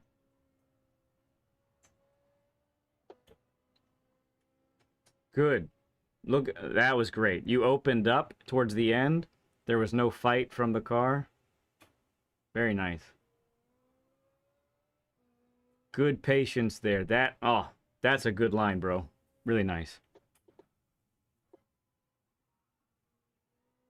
All right, we got off the brake too soon there. We needed Okay. we needed like 20-30% brake pressure to get that car to tighten the rest of the way.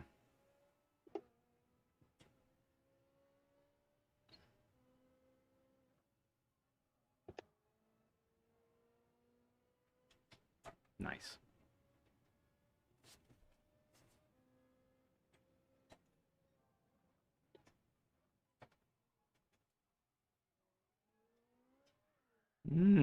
Interesting. I liked your brake input there.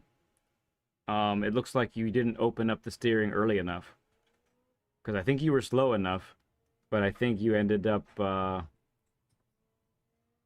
having the steering too tight to the left, and that's when the car went around on you.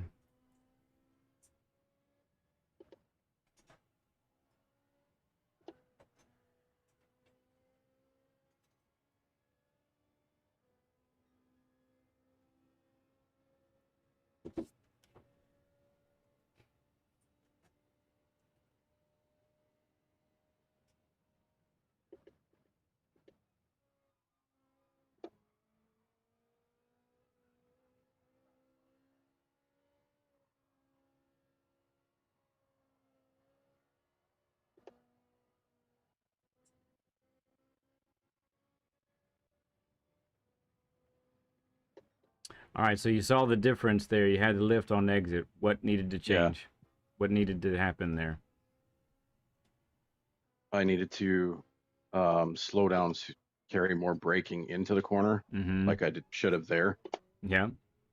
slower and faster out. Yep. Good. Good, good, good.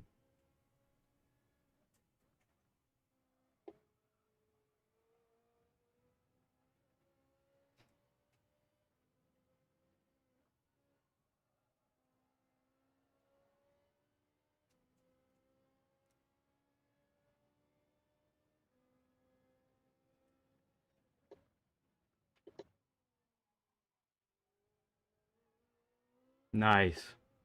Yeah. Very nice.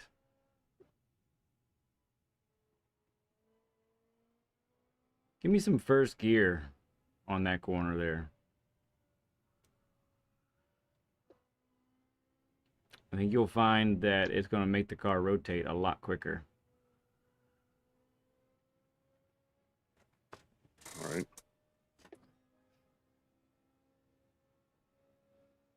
It is looking tidier. You're not going as deep or wide, so that's good. But first gear will help you even more, I think.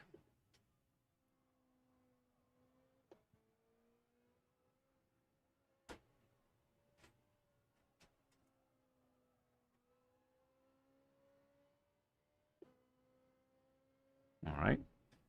Better. Yep.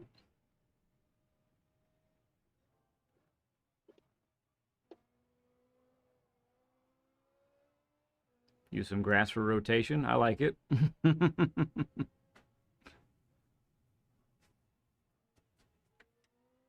Good.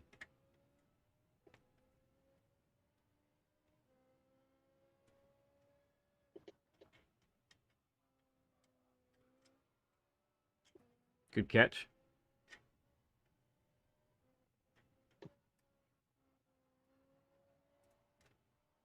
Yep. Made it easy. Very nice.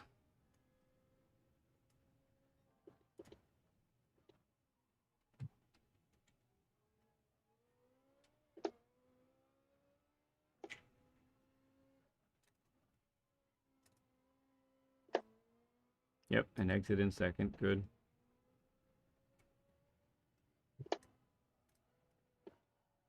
There she Okay, I'm goes. done There there. she goes. Yeah. Really quick before if you're gonna exit or retry rather, let me see your optimal real quick. Or yeah, you could see it there as well. I meant for you to toggle the. Oh, just toggle the Yeah, time. Yeah, yeah, sorry. that's okay. We can see it here too. It'll show us. So Okay, so 142 too. right about at your best. Okay, let's keep going. Yeah. Okay.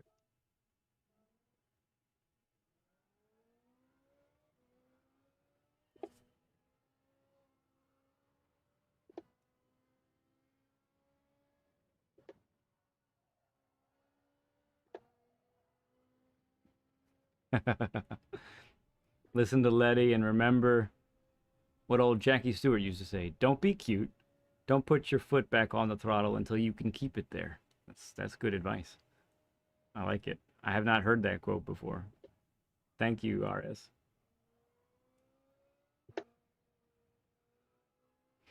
SD says, I've learned a lot from this channel and from following Jim around. That's high praise there, sir. Thanks, SD.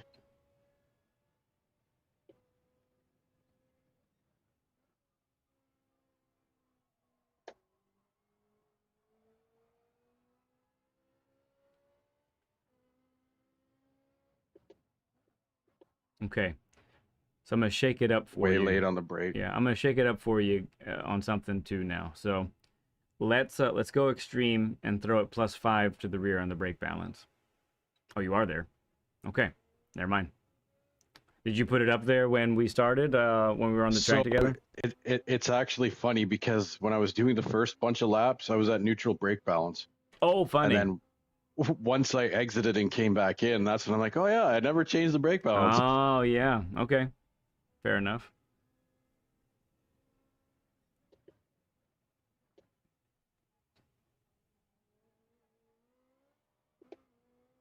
Nice. Powered through that. I like it.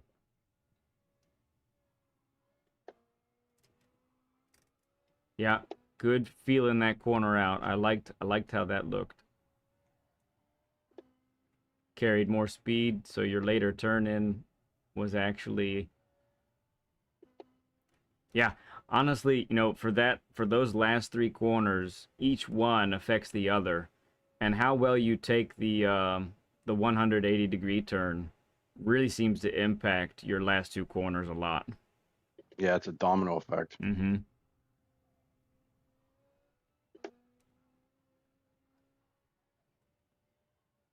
All right, a little braking here now.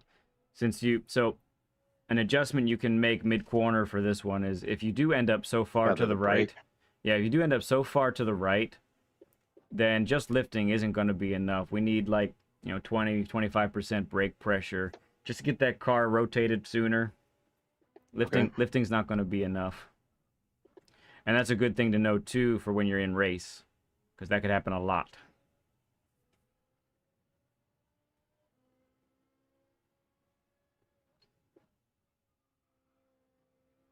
It was Jackie turning laps at 80 years old in a TVR. Oh man, that is cool.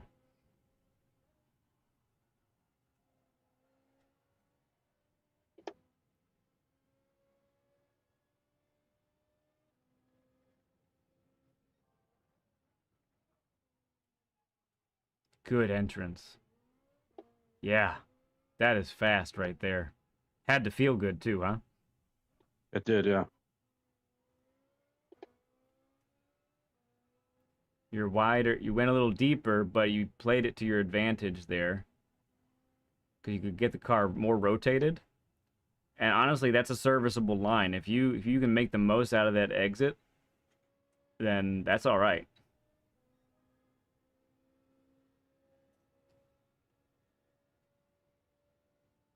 Stoop, good to see you, friend.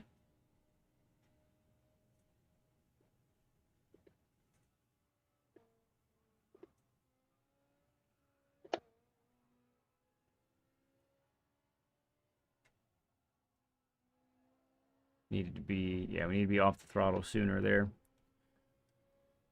We threw ourselves off the line from the first turn though on that time. Yeah. We didn't sacrifice enough speed on exit.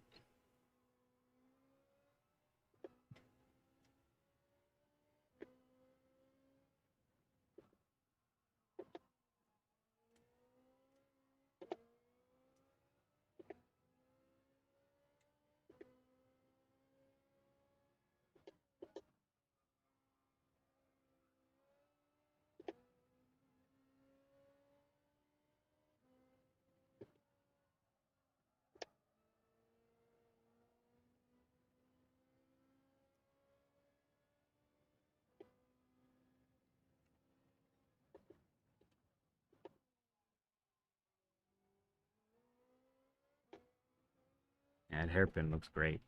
My goodness. Mm-hmm. Yeah, whipping it. Oh, man. It's interesting because the fast, the real quick left-hander, the real quick right-hander before the hairpin, you seem to manage that one pretty consistently. And those two corners there are similar to that, and it's very different for you. Maybe it's I don't know why. the downhill. It is a kind of a steep downhill. Um, so that's definitely a difference between the two.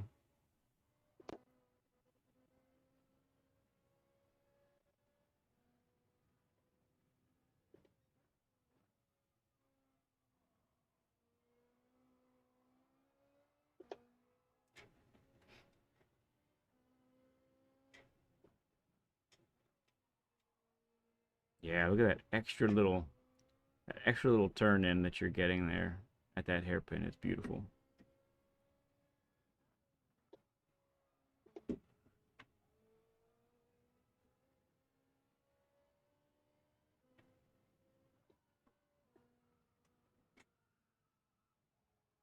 Just as I say that. All right, 954, I will see you, man. He's telling you to keep up the progress. RS from 954, he's saying keep up the good progress, Jim. He says Thanks. you'll have a 141 by the end of the lesson. It's possible. Again, we're not we love it when someone can beat their time live on stream. It's great. But we also recognize the reality that there's a lot of new sensations and a lot of new things going on. And so sometimes it's a little bit of information overload. So it doesn't always translate right away.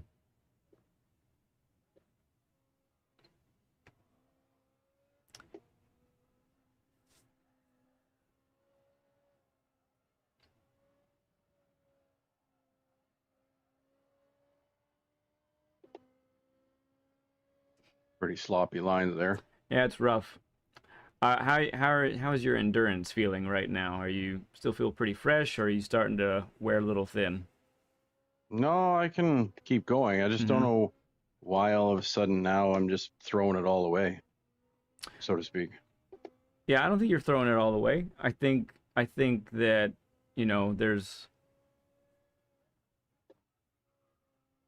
there's some pressure to do well. I think that's part of it, but um,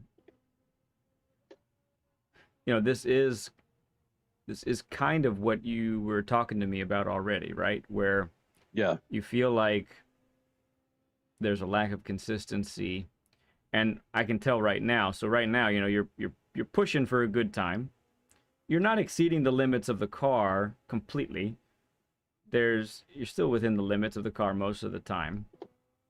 But I can see how this right now, what you're doing, how that would translate to a race would be pretty rough.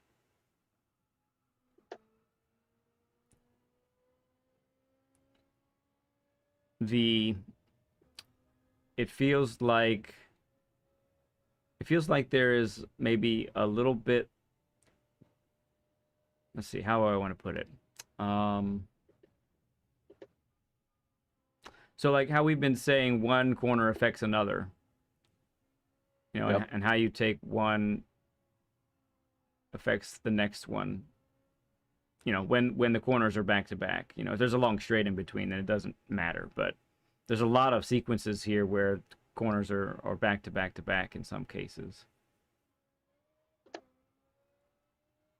And I think maybe something to work on for you, Jim, is a little bit of a more awareness of, okay, I just carried much more speed in the previous corner. I need to back my braking spot up, you know?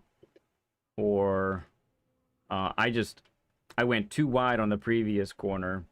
I'm gonna have to enter this next corner with more braking pressure, or I'll have to be a little more patient to get on the throttle because of what I've done on the previous corner, that sort of thing. Yeah, that's the thing. Like, especially right now, it's like my consistency is like nowhere to be found. Well, just because it's like 42.8, 43.6. So there's like a second there, 43.4, Mm-hmm. 42.9. Mm-hmm.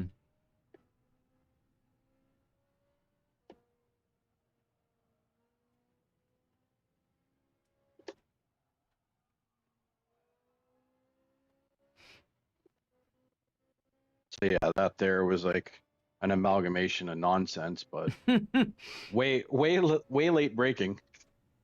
Yeah.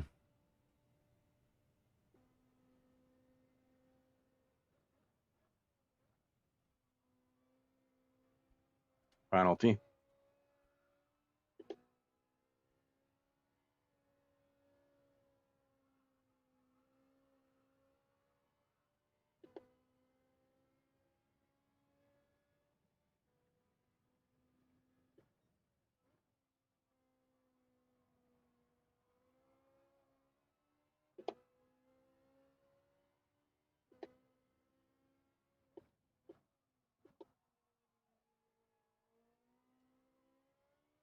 I'm gonna try shutting off the braking area here.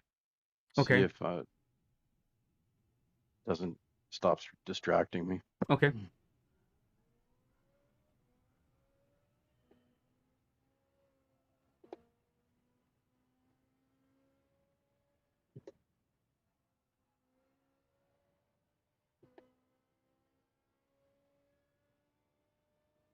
40 likes, 40 burgers, everybody. Thank you, friends.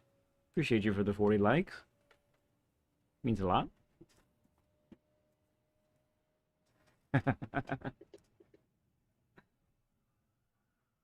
Ooh, that's a +5 brake balance right there coming into play. You see that rotation you got?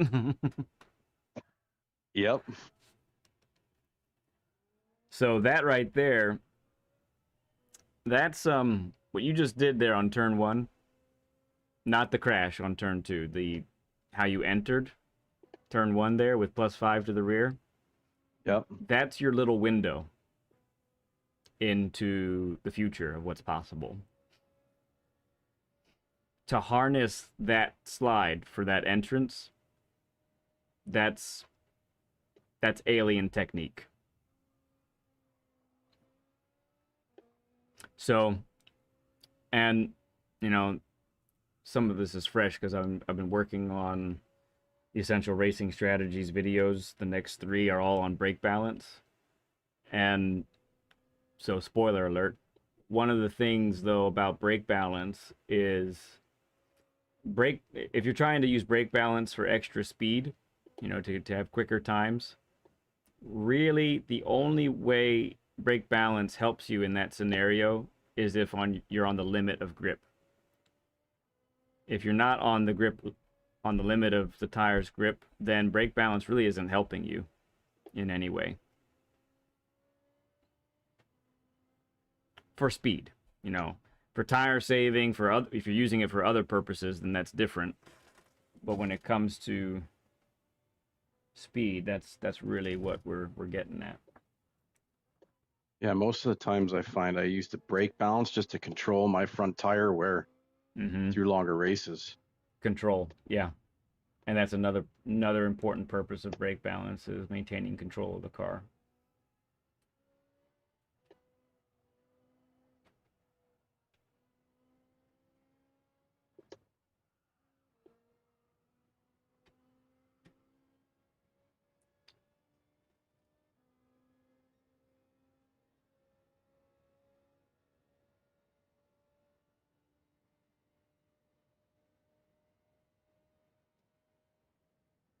Is that right, BL? Oh, you gotta watch them.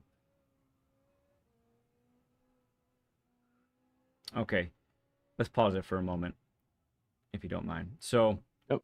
So I think we're habitually now, we're not entering the second corner the way we should be on this sequence. So we're habitually turning left too early, getting on the throttle too soon. We gotta sacrifice speed on turn 2 so that we're not going too far to the right. And so really I need you to be disciplined enough to do that, because it's harming your exit, your entrance and your exit for the corner that you're on right now. You follow me? Yep. So and because of the inconsistency on turn 1 and turn 2, that's making you take this one differently every time, but you're not really adjusting to it.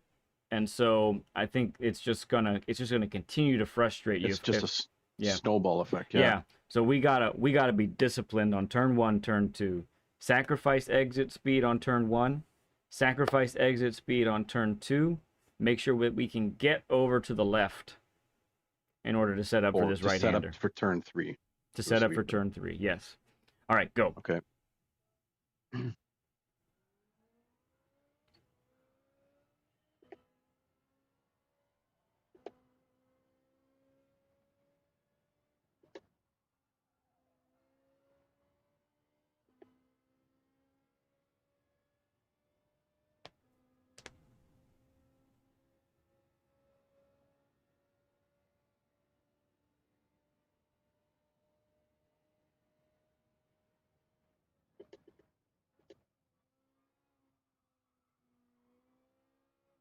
Okay. That was good adjustment. We can get even a little more to the right on the exit of turn 1, okay? So go more to the right on the exit of turn 1? Correct. So let me focus in You on want to that do it for now. again? Yep, I like it. Yeah.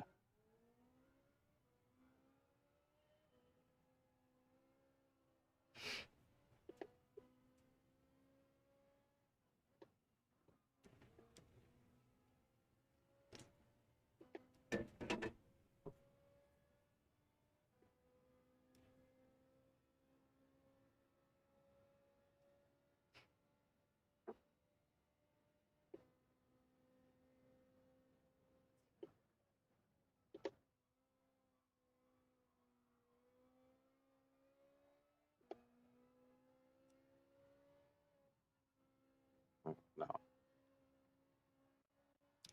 Not too bad. It was a little clunky, but also overall that was pretty good. Um, Let me make another suggestion too. Sure. Pull up my ghost. I think I shared it. I don't know if you did you? I think I did. Let's see if we did.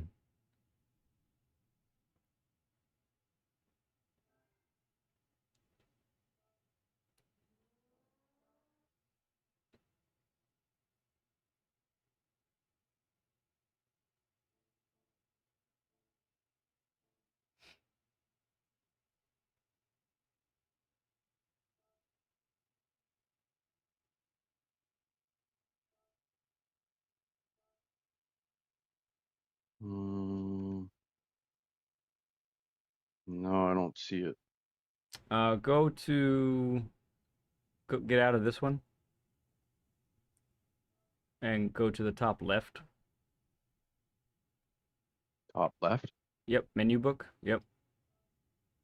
Go to your page. Actually, this is the harder way to do it. Go to close that. Close that. Go back to the daily, Okay. and then find me on your friends leaderboard.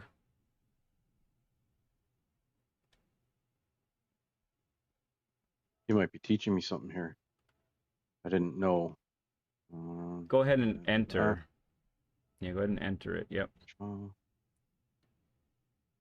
Steven says it's not showing that I did. Okay, yeah, it's not there. Um, so click on me On the on the board there. Yeah. View profile. Yep. Yeah, that okay, go to gallery. Replays. Oh no. last one you did was Fuji. Shoot. Okay. I thought I saved that for certain. Let me exit the share screen here. I think this is worth it. Okay. Let me And if we have to delay the race, that's okay. I'm seeing this is necessary stuff. Oops. Now I'm hitting the wrong stuff. Come on. Okay. Let me get out of here. Ooh. Quit. Yes. All right. Gonna check network environment for 2 minutes. Bear with me. The common problem. Mm-hmm. You know, it's crazy. Everything about this game and PS5 is fast, fast, fast. This is just, and because it is, this is just agonizingly slow. It's crazy.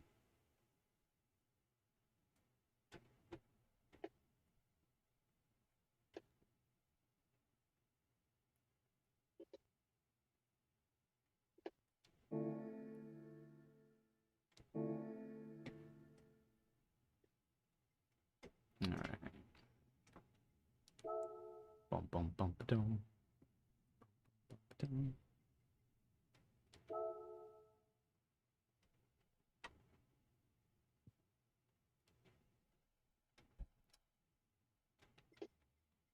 There it is. Right? Yeah, this is it. Okay, so I'm gonna share it now.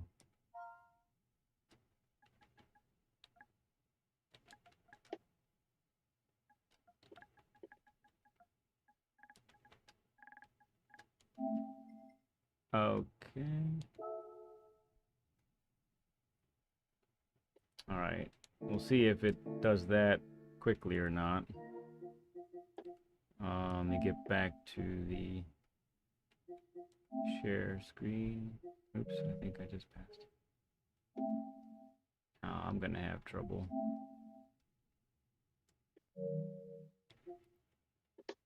Yeah, I've encountered this before where once I leave a share screen, I have just a tough time getting back to it.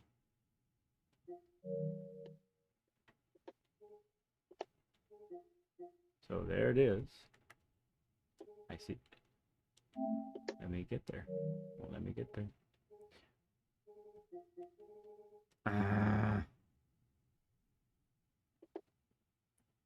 Can you send me another invite there, Knightriderjim? Absolutely. Yeah, appreciate it. Share screen. Okay, I'll have to stop screen share. Yeah, and start it over again. Start it again. All right, thank you, bud. No problem.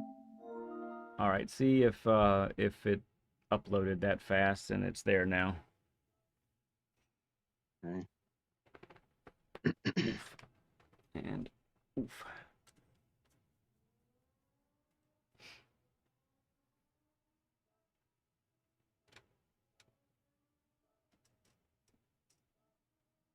There she is. Go ahead and watch it real quick. Ugh. Maybe I gotta let me back out. I back gotta go to the out. main menu, I Yeah. think, and then put it into my collection. Yes, there you go. You gotta collect it. All these steps. Well, that's the thing with the new update. Mm-hmm. They're gonna end up putting the data logger in there. Mm-hmm. So, Which is exciting. right here.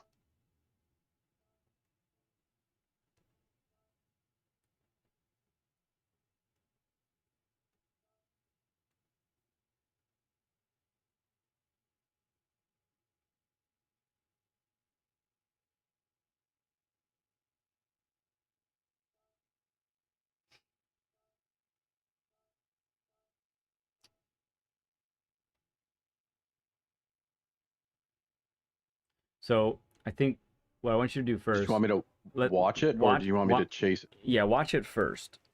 Watch it Okay. first. Maybe watch the first sequence a couple times, even.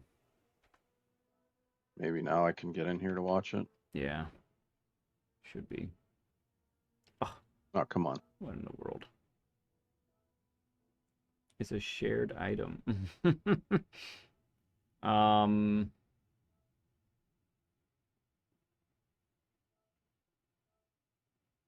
Okay. Yeah, we can at least load the ghost. Let me try and see if I can pick it up from following it. Sure. Maybe might be faster to do that than. It could be. And don't forget your brake balance there as well.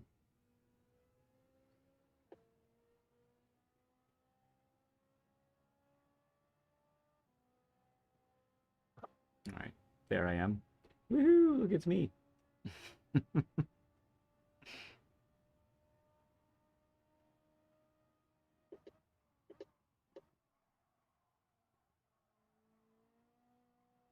So you see how I whip whip that steering over to there. I get nice and wide. Yeah, I didn't take it that well all day today because I don't have the force feedback. I can't feel my my understeer. Do you have it set up in front of you at all, or is it like is the ghost even with you? It's 2 seconds offset. 2 seconds You want me to? or 0.2? Sorry, 2/10. 2/10. 2/10. 2/10 is good. Yeah, it's fine.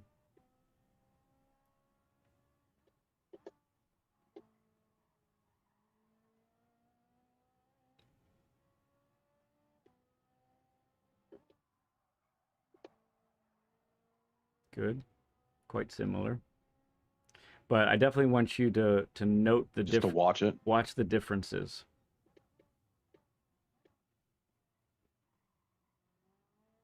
So you can see there, I got just a little bit slower than you, was able to get tighter to the apex, which let me get on the throttle sooner and safer.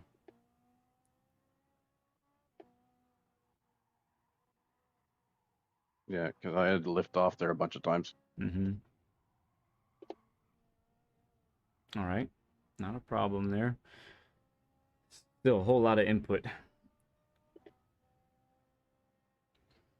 A lot of information going on.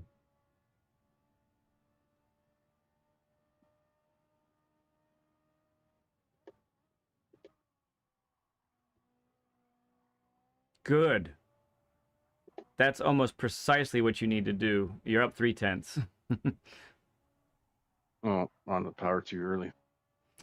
And again, that's probably a little bit of, you took the first two so well, it made the third turn just that little bit awkward because you're entering it at a different speed than you're used to.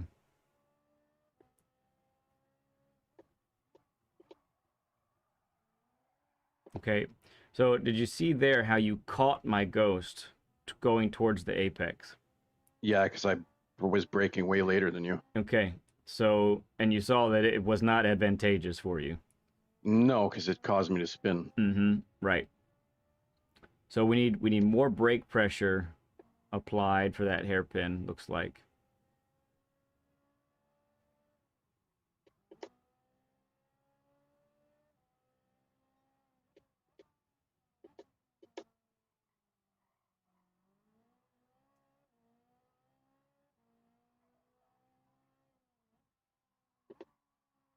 Good. Yep. Feel it out. Just a tad bit early. That's okay. We want to learn from that one because everything else was good.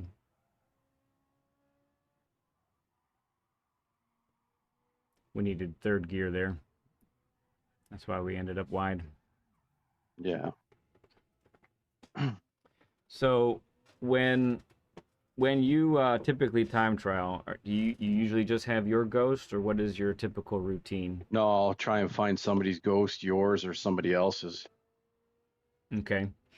And when you follow a ghost, what are you trying to accomplish with the ghost? Because I find that there are a lot of different approaches, and some I think are To, helpful, some aren't as helpful. I think what I end up doing is more so trying to follow lines. Like right there, I was a lot slower than you. Mm-hmm. So you're trying to follow the lines. Okay. Yeah,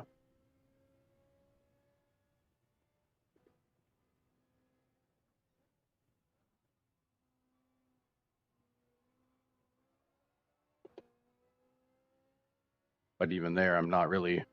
You got on the throttle a little sooner than I did. So I think that's a great objective. Um, what would be required is, if your lines are different, do you know what to do to get it closer to the ghost's lines? Well, that's the You thing. you follow me? If I see that you're, yeah, if I see that I'm gaining on you, chances are I'm not actually. It's because I've done something wrong, late Okay. braking. Yeah. And if you're pulling away, I'm not taking the corner properly where I'm too late on the throttle or a bad line or Mm-hmm. like right there, way too late on the brakes, which caused me to go Deep. Yeah. to the next realm. Just about. You kept it on the track, so gotta give you that.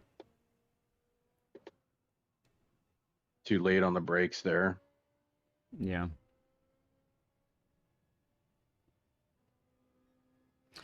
Yeah. So one of, especially, so I'm unless I'm working on race pace, I'm always following a ghost myself, right?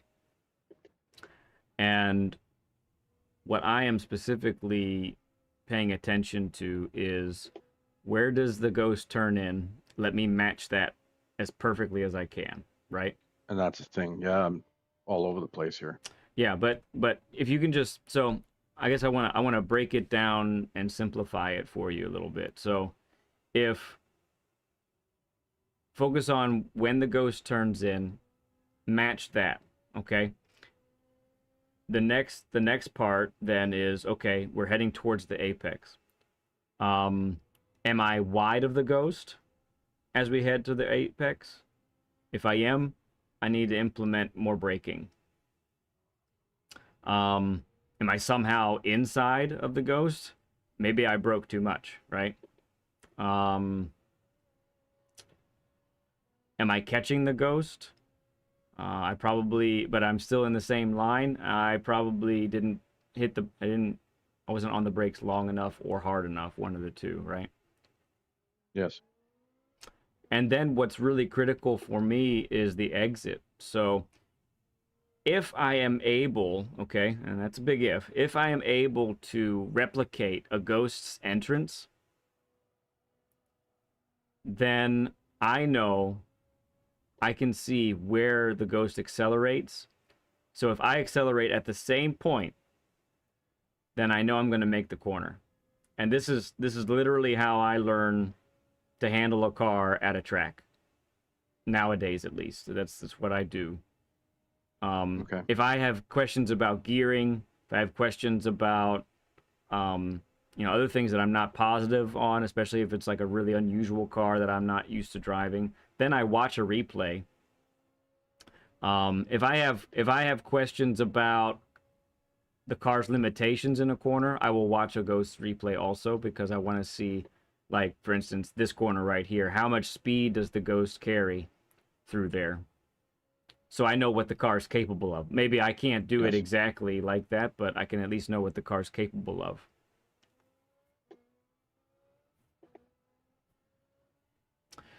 So yeah, it's the ghost is a great tool, but it's an ineffective tool if we If don't. you're not using it properly. Yeah, I really find that. And to be fair too, the following a ghost can be detrimental. I think we talked about this on Thursday a little bit, where sometimes our race pace is so far off of our qualifying time because we rely a little too much on a ghost. And Yes. if we don't have that line, if we don't have that person to follow, then that can really get us in a bad way.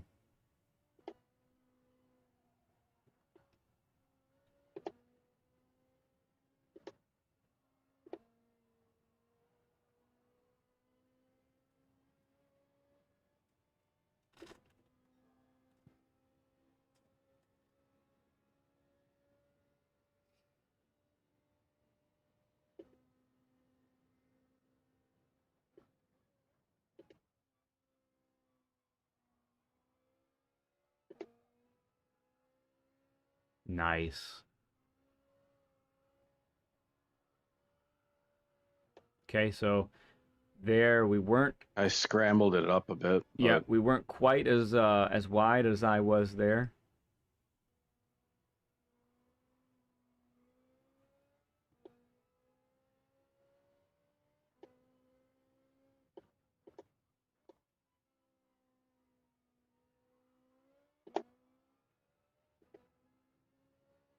That was respectable. I like it. We're not as wide as I am there either. no. You're doing yourself a little bit of a disservice on that corner, and that's habitual so far as I've seen. You're a little narrower than I am. So it's hampering your exit speed because you're narrower.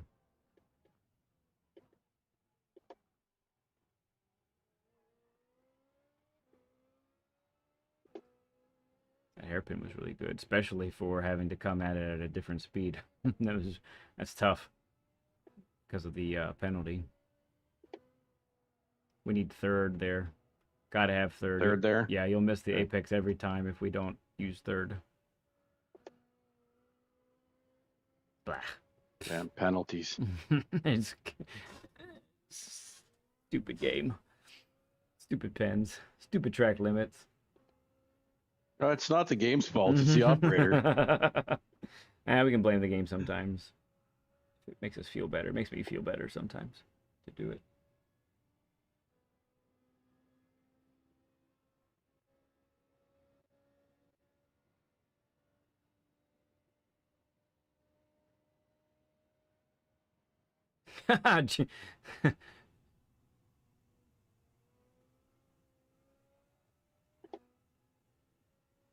Nice.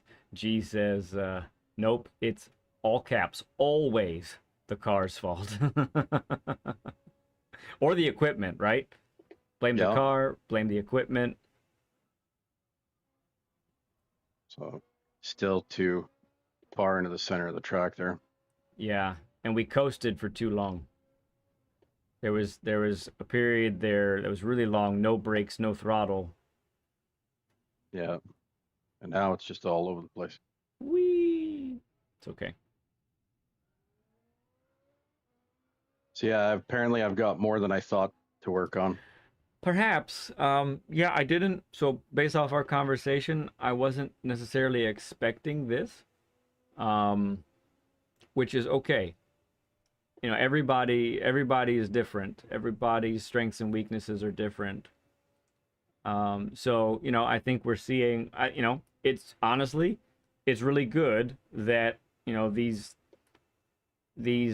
weaknesses are being found out. You know, because if we're not aware of them, then we can't work on them.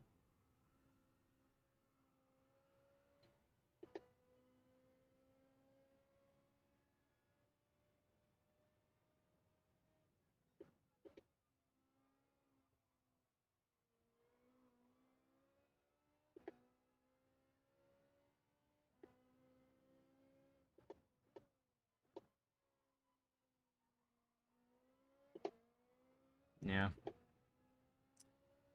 Okay. After this lap, we need to do a little exercise, Sure. a braking exercise.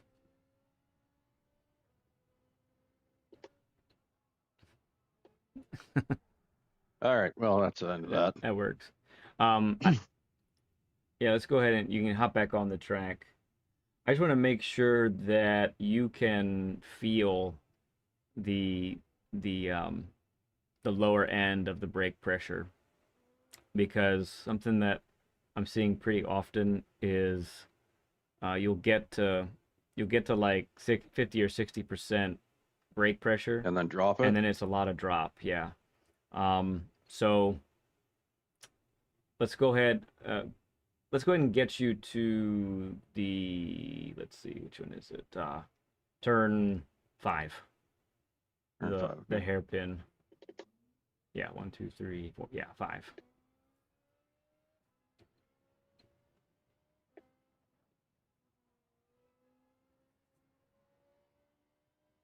Yeah, G, exactly. G's putting what I said in a different way. G says he should, meaning you, he should look at to be placing the car exactly like the ghost on corner approach. Otherwise, the rest of the ghost's moves won't make any sense at all. Or another way to say it is you won't be able to replicate what the ghost does on exit because If I'm not doing identical. you didn't enter like the ghost did. Yeah. All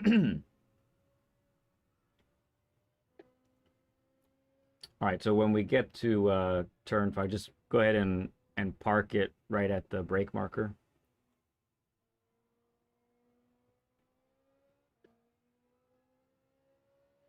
Yeah, just park it right there. Okay.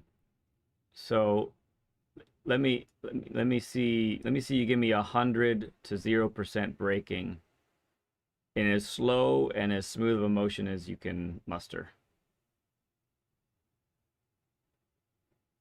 Uh-huh. Okay. That looks pretty smooth. Does it get any harder to, you know, the 30% or less range or 50% or less range? Does it get any harder to be consistent in that region? So yeah, it kind of drops off, like, because right now I usually set the brake force on the actual wheel itself to Mm-hmm. 50%.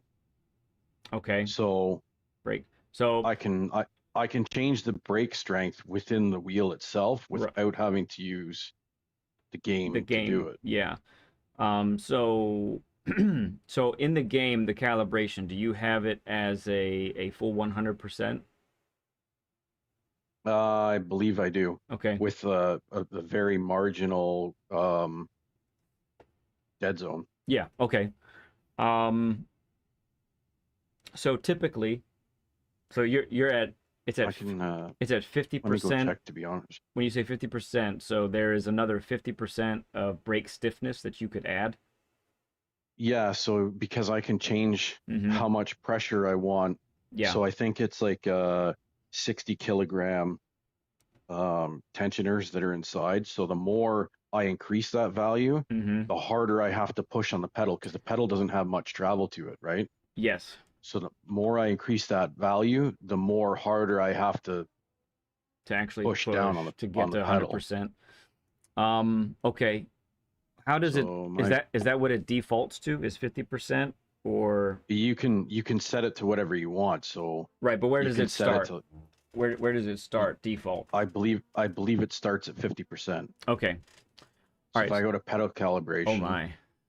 so minimum, but then It wasn't I've got so it just it does that once you open it.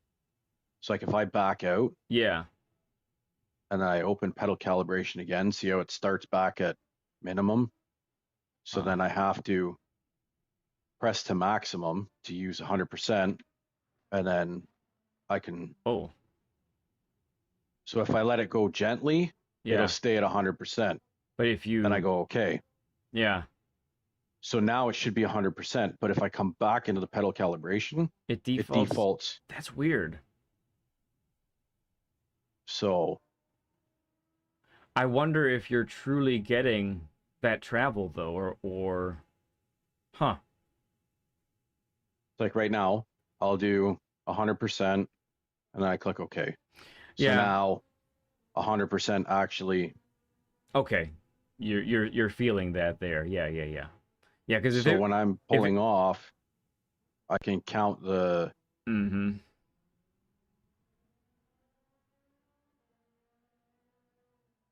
So it should. I would Yeah. assume it's It's gonna gotta stay. be yeah, it's gotta be staying there because there's no way you could be that precise with that minimal amount of travel there. Okay.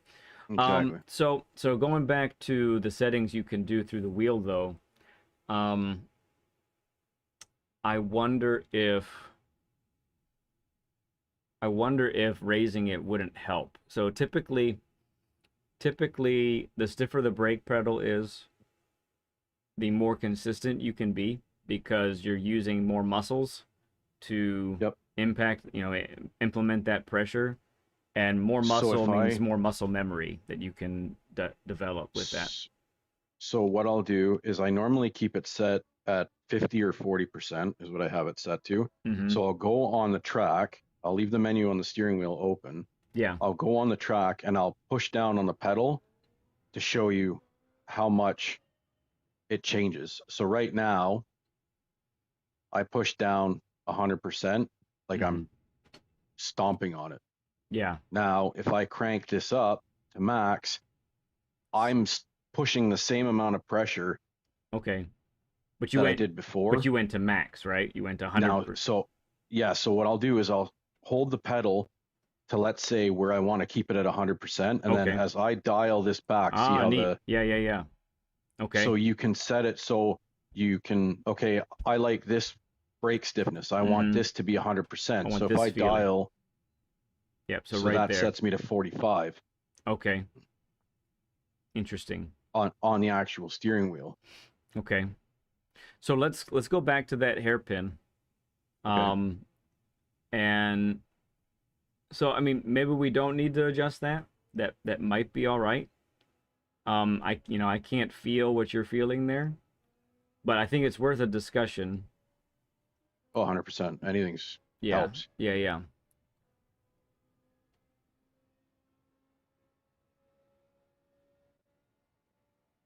Yeah, gee, I don't know. I'm not sure either, man.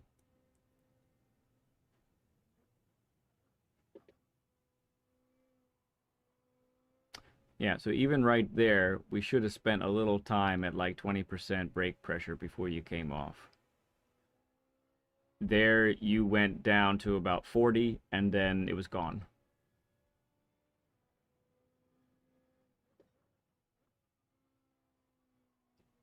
Once again. that corner can use a little bit of roll, so I won't do too much. Okay, so let's stop at the braking point again.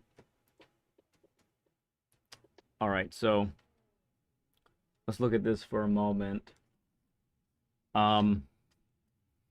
So maximum brake pressure, right? In a straight line once you hit this part. So you're go ahead and go in a straight line. Okay. And what I'm going to do is I'm just going to show you by dictating to you what to do. I'm going to show you what you're doing. Okay. So go ahead and turn. All right. So right about here. Yep. Go ahead and back up a little bit. What I'm seeing on a regular basis is right about here, you stop braking. Okay. So from here to the apex should be something like, this isn't exact figures, but from here to the apex should be a gradual tapering off from 50% to 0. So 50% to 0. Mm-hmm. So 50, and then go to the apex. Right now, go ahead and go forward. And then stop right there. Yep, so a little bit before this is where you'd be done with braking and you could get on the throttle. And this is a corner where you would be transitioning from brakes to throttle with no coasting in between. Simultaneously, as I'm coming off with the brakes, I'm applying throttle. Yes. Okay. Yeah. There shouldn't be overlap. It should be as soon as brakes go to 0, throttle then begins to be inputted. And might not be maximum throttle input right away, but you're at least on the throttle at that point, and you're waiting to see how the car is going to react, to see if how soon you can get to full throttle. Basically, is the idea. German Kiwi, good to see you, friend. Like is hit. Appreciate you, bud. Yeah. So this is happening routinely on these corners. Okay. And what it's actually, so let's explain it this way. So throttle you can control, right? And brakes you can control. When you let off of both of those, what do you have left? Just steering. Just steering, right? So you have nothing else to do to get the car oriented how you need it to be when it's just steering. And correct.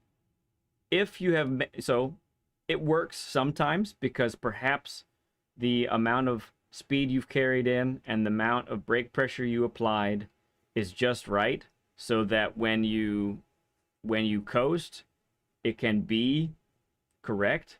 But 9 times out of 10, or maybe even more than that, it's actually not going to be quite right. And so what ends up happening is now it's sort of a roll of the dice. Well, I could get on the throttle when I normally do, and let's see what happens. But that range between 50% braking and the apex that we just looked at, that's a range now that you pretty much you've let your feet off the pedals, and now you don't have any control anymore of what's going to happen. So we need to like really dig in and gain control of that window of braking, or that window of turning with braking input. Okay. Any questions with that? No, it's just I from what I'm getting, obviously, is that it's just lack there of control via the pedals, not braking enough, not following the strategic line, and that's where it's causing me the catastrophic snowballs. I think it's the inconsistencies, can really be attributed to that in each corner. I really find it's so undervalued, but I mean, I preach it till the day I die. 10% braking pressure to 30 is like some of the most critical portions of a turn. You cannot undervalue it. Real quick, I need to say, hey, thank you to German Kiwi for the 10. Appreciate you, man, just because, he says. Thank you so much. Everyone, throw up a stud emoji for German Kiwi. So let's see if we can we can begin to get that feeling of minimal braking. I saw you did it right there. That looked pretty. Here we are. Okay, mid corner. All right, yeah. Well, way out to lunch, but I wasn't looking at the turn. I was watching the brake. Yeah. Uh, So it's gonna be, yeah, it's not something you'll be able to watch necessarily. It is something that you could, as an exercise right now, you could get up to speed, go to max, and then try to, well, actually, let's do it right now, but standing still, okay? So okay. I want you to go from 100 to 50 to 25. Let's do that over and over and over again. Brake pressure? 100 to 50 to 25. Good. Do it again. Okay, we missed 50, but that's all right. Let's do it again. Good. Good. Okay. Yep. Good. Good. Okay, so now we're a little bit faster. That's good. Now I want you to go 100 to 50 and then gradually come off the brake. 150. Yep, now slowly come off. Do it again. Yep. Good. One more time. Okay, so that right there, that mimics what happens in a lot of corners, to be quite honest. Sometimes you're doing a little more of, you're in the 70 to 80% range as well sometimes, but very often you're going from 100 to 50 and then you're trail braking off the rest of the way. Now let's go ahead and do let's do 100 to 75 and then gradually taper off. So that would be like your longer corner, your wide entrance, 180-degree turn. Okay. Like think, what's a turn? Think, I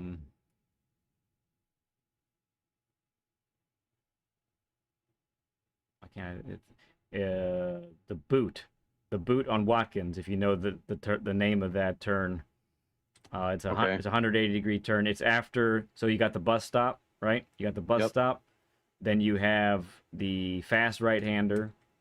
Then you have the left-hander. The next right-hander is the boot. That goes uphill. Goes uphill, yeah. Yep.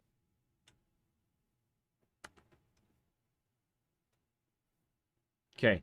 Yep. Good. All right. So let's see. This is a new feeling. This is a new thing to focus on. I know it's a lot today. Let's just see if we can habitually do that into some of these corners. All right, let's give it a try. Stoop, member for 1 month to the Stub Club. Appreciate you, man. Thank you for your support, bud. Means a lot.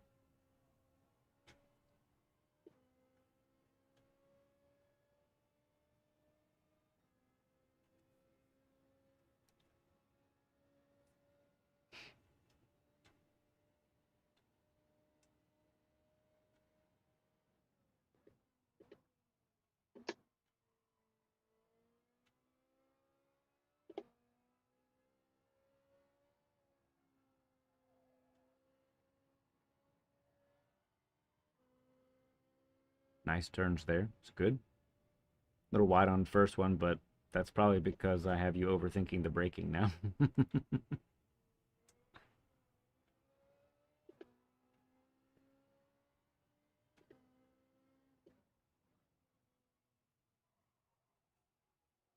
Some first gear coupled with that braking would have done the trick, I think.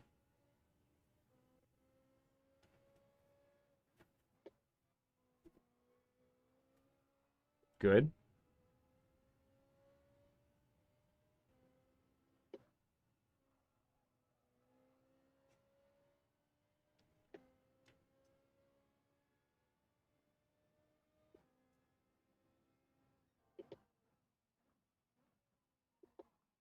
Should have stayed more at 100% for a little longer. Yeah, I think so. A little longer in a straight line at 100% and then turn in. Good observation there, bud. No third gear, or third gear too late. Yeah, just like you take that one and how you dive to third immediately. Same with the one upper. First one. Okay. Yep.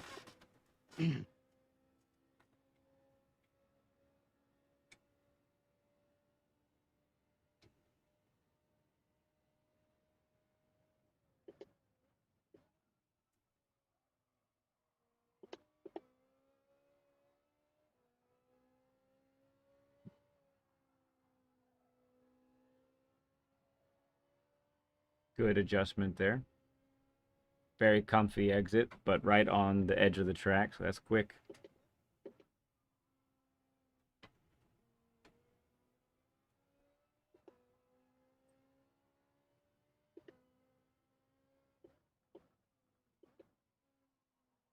Good. Maybe a little more brake pressure, as you just went a little wider than I did at the apex, but still quite nice. Ooh, yeah. That was you're fiddling with fast right there. That was good. That was really nice. You were on the throttle just a tad bit early, but I liked the aggression there. The braking was good.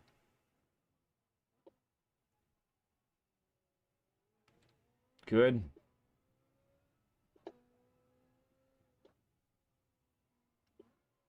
Yeah.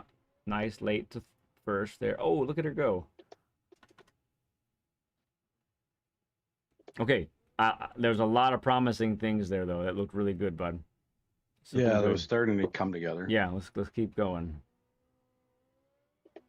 Fiddle with fast, make a great name. You like that, BL?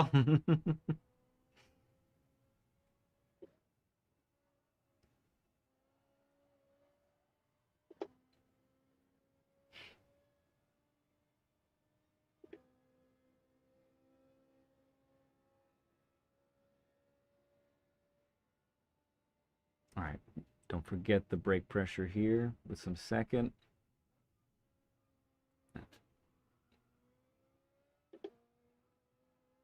Okay, good.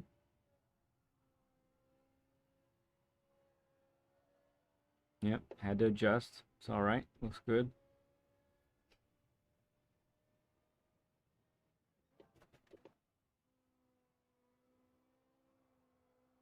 Curb didn't you do any favors there? Otherwise, that was looking like a really good entrance.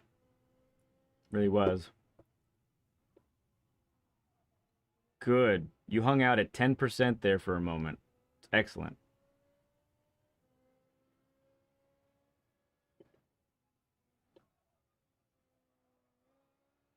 Little wider entrance required there.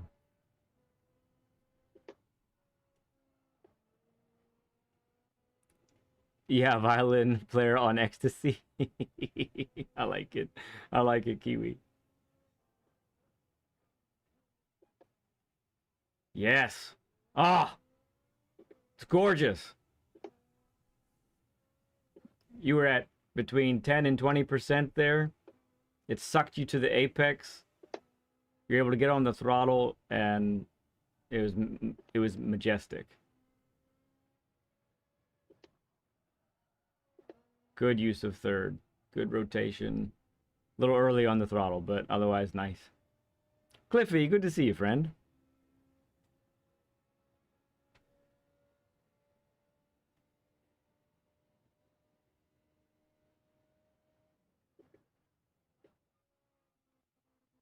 Yep. Well done on the braking again. I like the lifts there. Good. Better to lift in that spot than on this spot here, right? Yeah.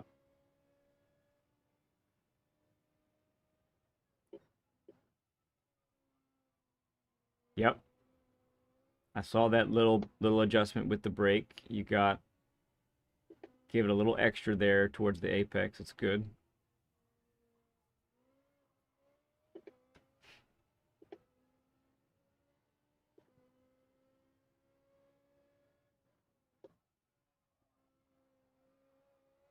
Mm-hmm.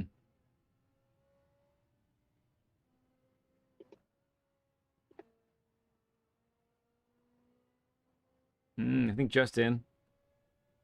I think it's close. Yeah.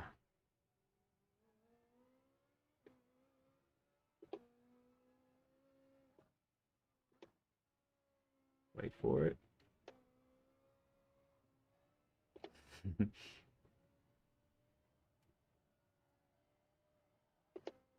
Good.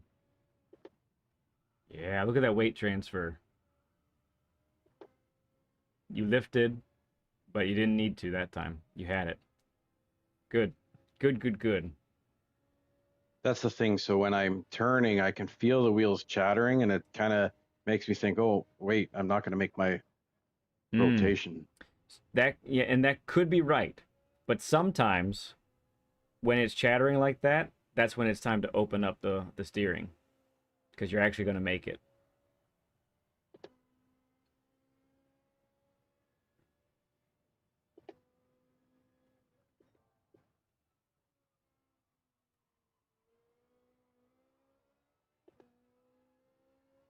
Good.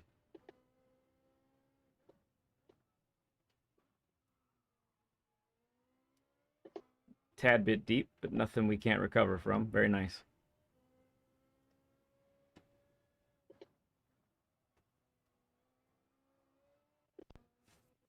Nice.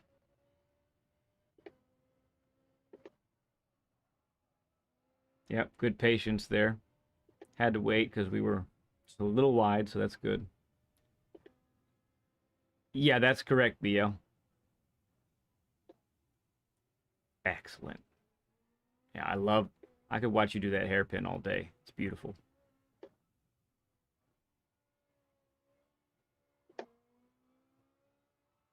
Good. Good patience there.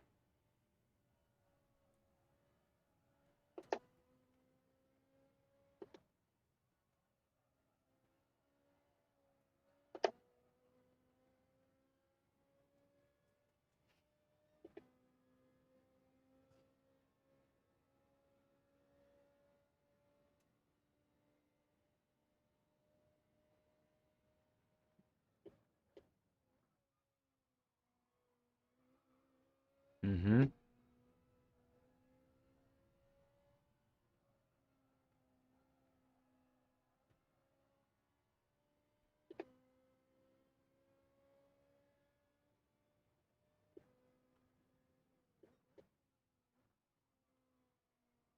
Good. Mm, Just a little early on the throttle there. You saw that, right? yeah. As soon as I started gaining on your shadow, I'm like, whoops. Yep. Should have left it in first for more rotation. Yep. Good observation. Yep.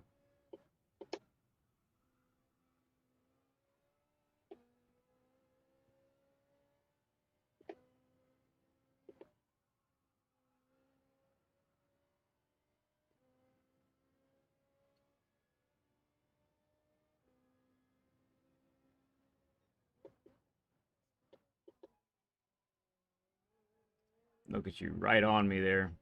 Just that bump made it a little sketchy.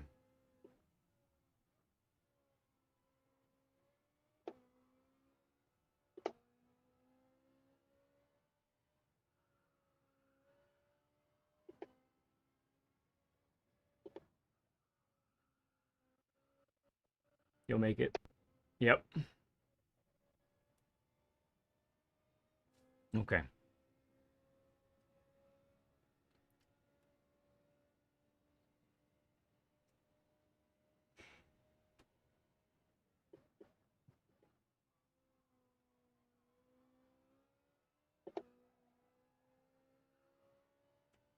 Okay. Might need to wait a little bit longer because you're a little narrower than me.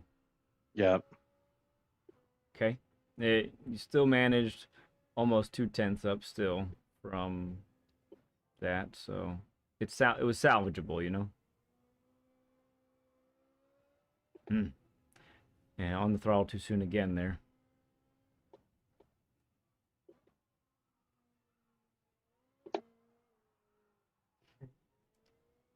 I felt there my wheels started to chatter. And Mm-hmm. then that's when right after that, the back kicked out.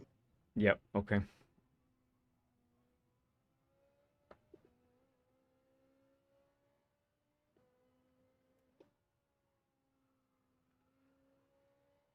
Nice turn there.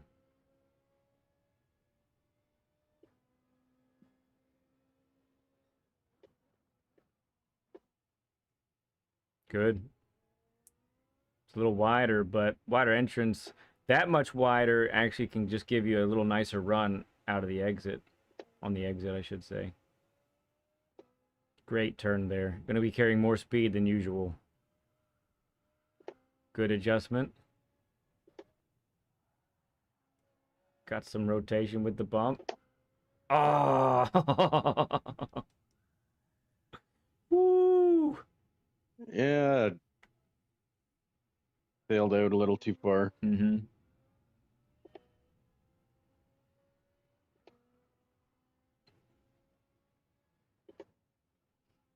That's okay.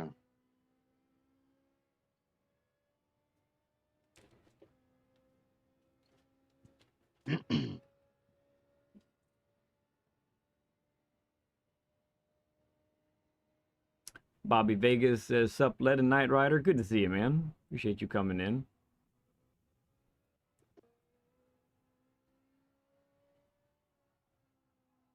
Yep, wait. Yeah. Not bad. If you waited just a tad bit longer, you'd have clipped that apex. You'd have clipped that curb.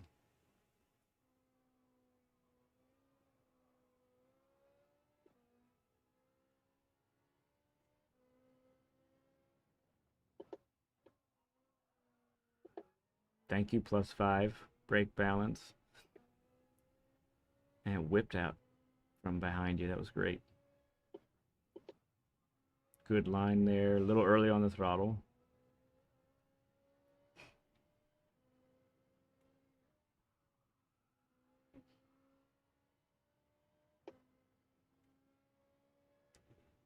All right, so if you're up to it, we'll do the 330 race. Does that sound all right? All right.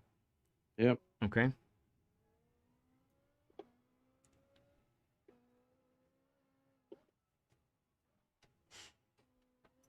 Yeah, I love you're living a whole bunch in that 30% brake pressure realm and less. It's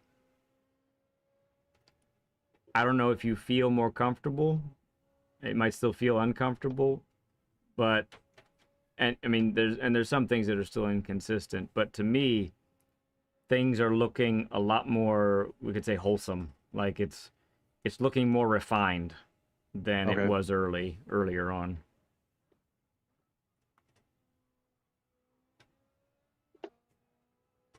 Yep, lift there. Good.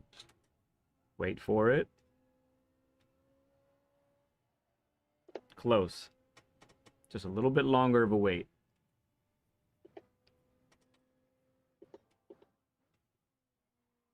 This we can work with this line.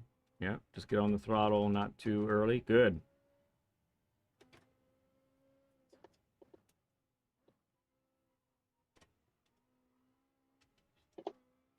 Okay, good. That was about 8% brake pressure. You were really light, so maybe just a little more. But that's the right idea.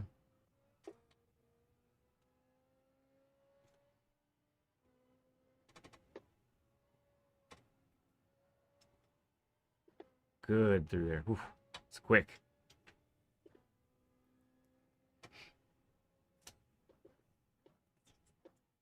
We can work with this line too. Yeah, just gotta be. Oh, you can open up. Lack of patience there. Well, I think you could when you got on the throttle, that was right. I think we could open the steering up and straighten that exit. You would have been all right.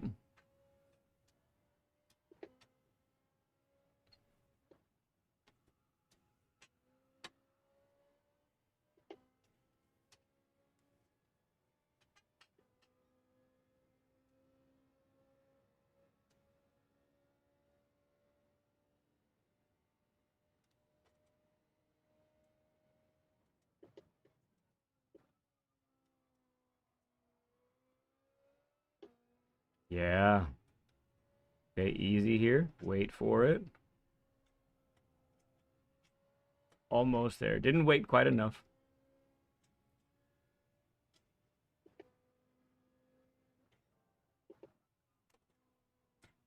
Wait for it.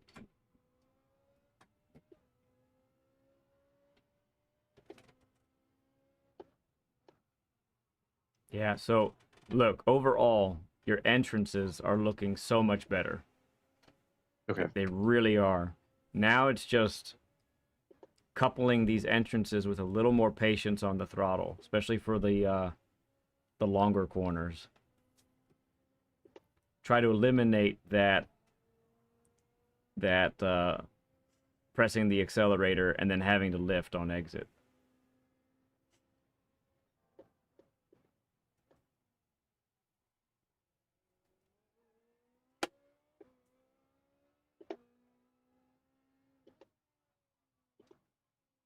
Okay, we can work with that line too. Yep. Good catch there. Yeah, that's quick right there. And it's tough. I mean, so the way you took that first of the two, it was so much quicker than you often take it. Okay. So that's part of what made the second one bad. Hang on, my kids are trying to get my attention here.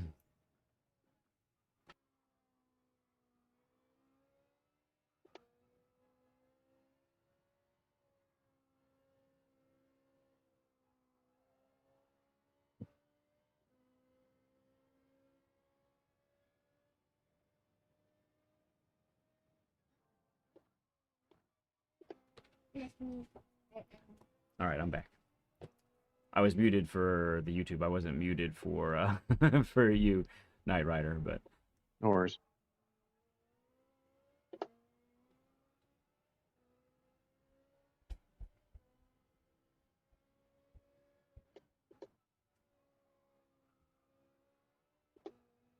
great speed through there. That looked nice.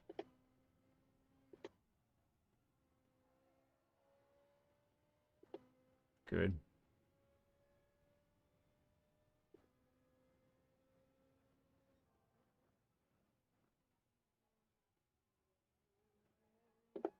Good.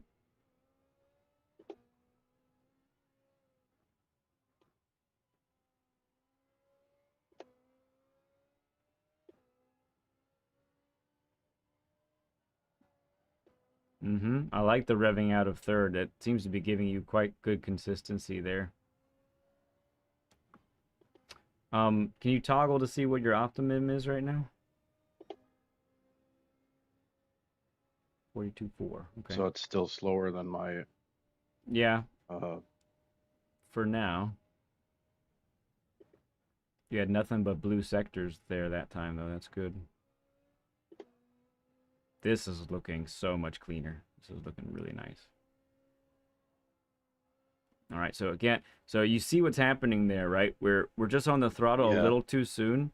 You see my goes clip the apex, and we see you wide of the apex.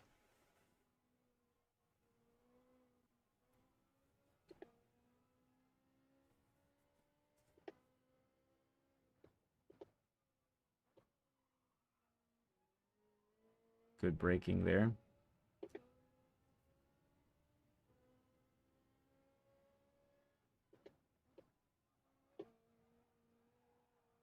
Oh, that time the bump sent you.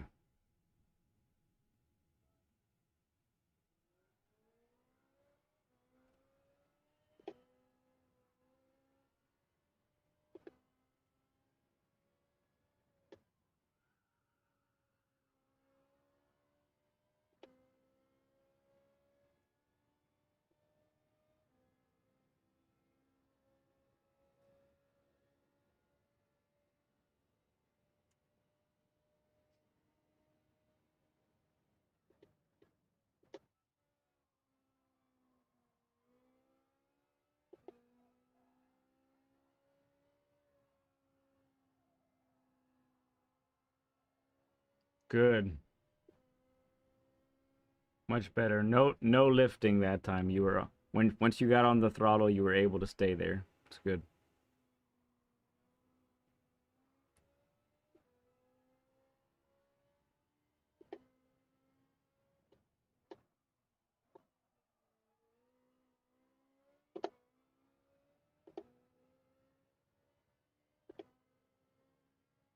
Just a reminder too, as we're watching Knightriderjim go around, that is his channel pinned to the top. So feel free to hop over there, give him a sub, and then hop on back over here. Jim is putting in the work today.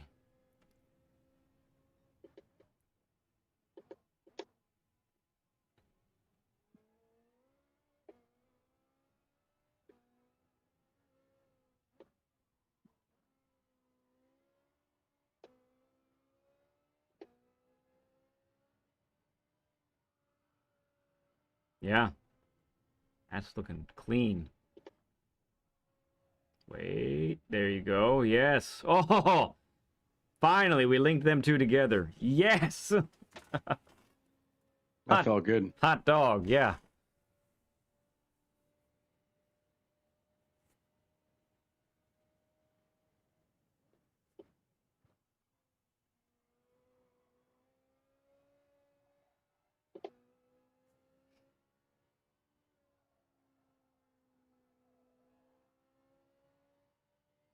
Good. Man, it's such a fine line, that corner, of what's too late and what's too early. It's wild. Good patience there.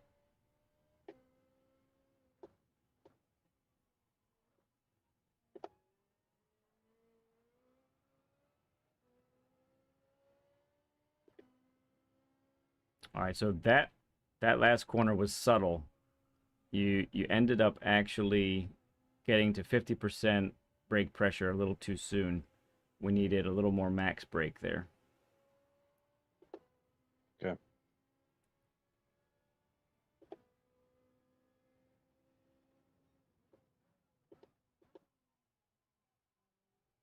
Nice turn.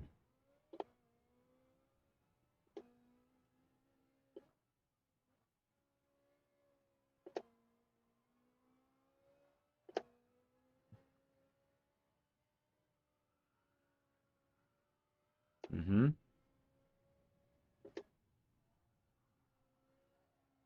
Almost, almost. No, gets a penalty. Bah.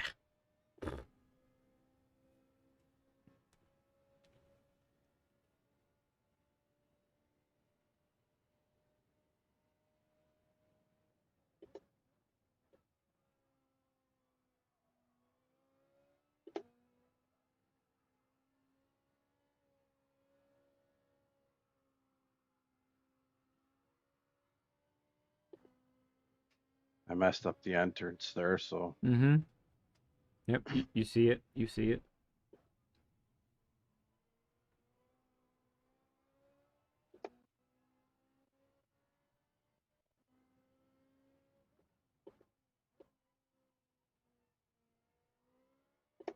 Okay. We're back to turning in a little too early on that hairpin.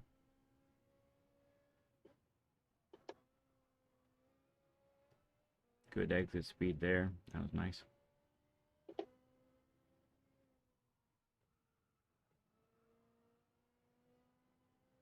Smooth right there. Very smooth.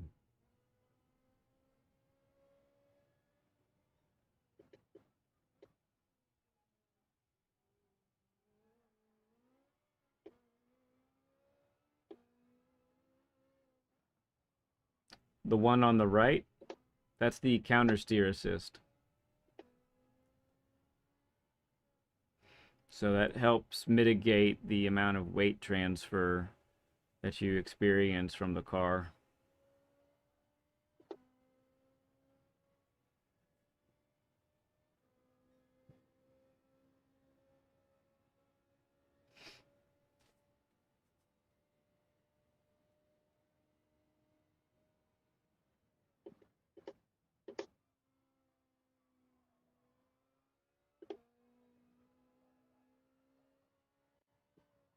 Okay, wait for it.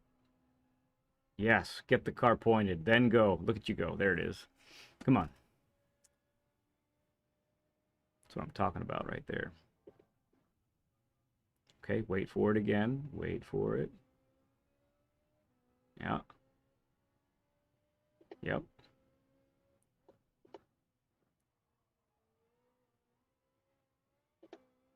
Okay. Yeah. That was aggressive. I liked it.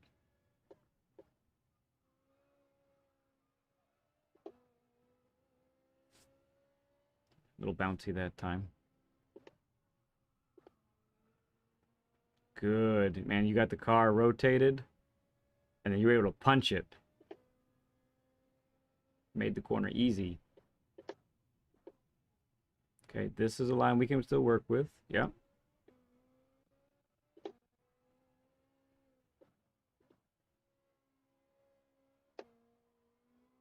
Good patience there.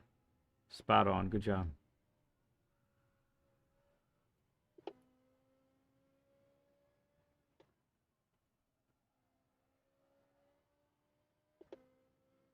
So I don't want you to be disheartened by that, okay?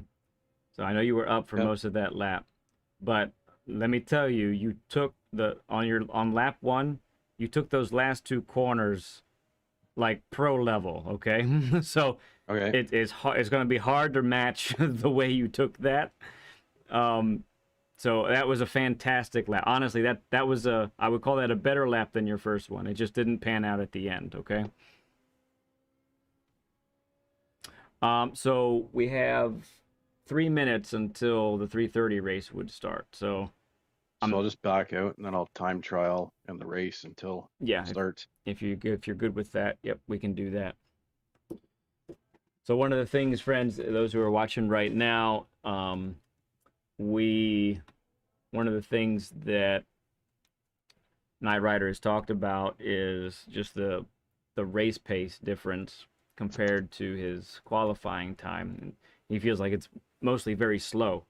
And so it's something we want to look at. And the only way to really do that is to see how he races, right? So.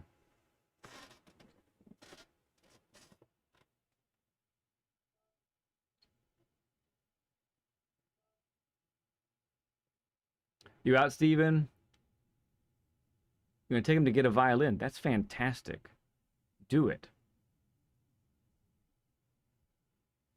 Oh, fun. You need to back out, though, I think. Yeah, it's for that previous race. So you were right there on the cusp, bud. You really are. I think it's about to click. I really do. Okay. Yeah. I mean, and it might be if you take a break and hit it tonight or hit it tomorrow. I think you've Yep. got a good shot at beating it. It's really the way you were doing that last lap, that last full lap. Like that is prime example of what we need to be trying to achieve. It really is.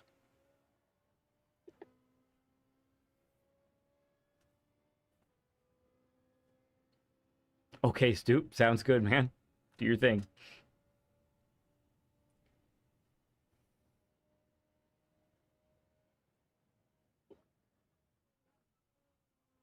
Yeah, not a bad idea to go without a ghost anyway for a bit. So the race is about to come up. Excellent positioning of the car there. Good patience there. Probably could got on a little sooner. Looks like. Rally Rob. Late to the party, what you hear? Sweet. Yep, that's excellent there. I like it.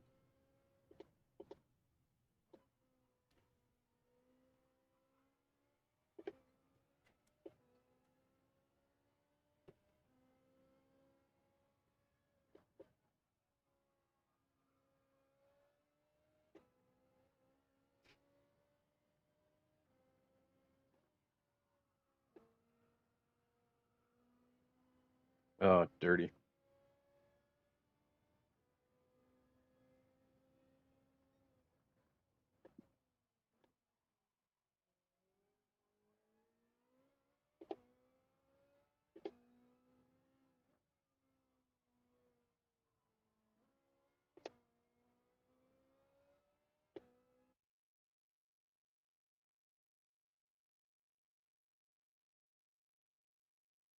Okay.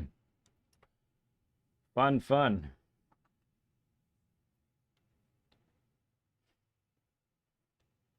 Who is this animal up at the top? with a 39.9. Okay. All right, so I'll be kind of like your crew chief here a little bit. No worries. I'll be giving you little insights here and there, but I'll try not to overload you. And most of all, try and give you encouragement as things go around. Okay. Um, and my main advice to begin would be let's just um, focus on those braking points, getting that braking just right. You know, it's turn by turn, right? Yep. If you end up off the racing line because you got somebody behind or next to you, you know, maybe gear down, do those types of things. Gear down one more than you normally would just to keep that so far. So, Rally Rob, I'm doing great, despite what BL says there. I'm seeing a lot of good lucks from our chat here, my man. So, by the way, if you're not a subscriber to Knightriderjim, his channel is right up there at the top, pinned to the top of chat. Please go over there, give him a sub, and then come on back and watch him race. Apologies for game audio right now, as it's not there, but that is sort of a byproduct of the share screen here. So.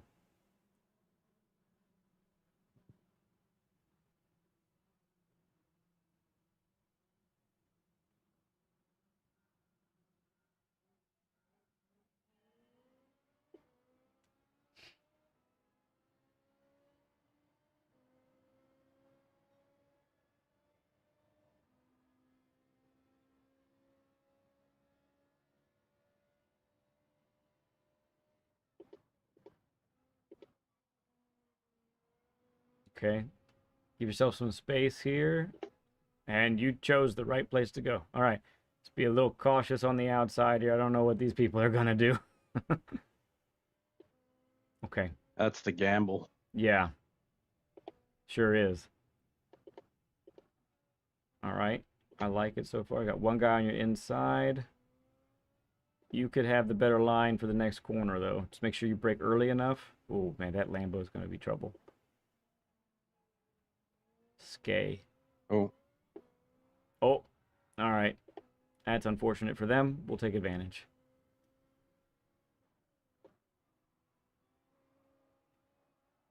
Oh, there it goes. All right, no problem. come on now. No problem. No problem. All right.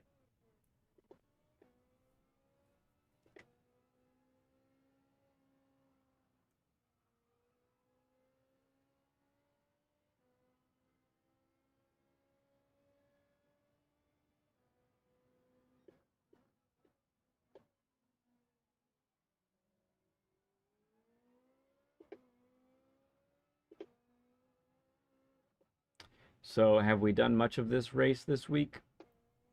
No. No? Okay. It certainly is. It is tough when the first race or first few races after doing time trialing. But there's still positions here. I just need to keep it straight, keep it quick. Let's try for some. Give me some 43s. Let's shoot for some 43s, okay?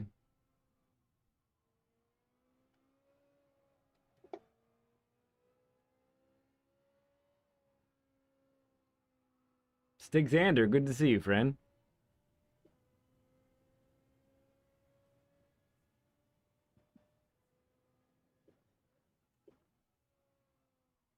Wait for it. There you go. Yep. Very good. They're going to keep beating themselves up there probably, so you just need to be consistent and you'll probably catch.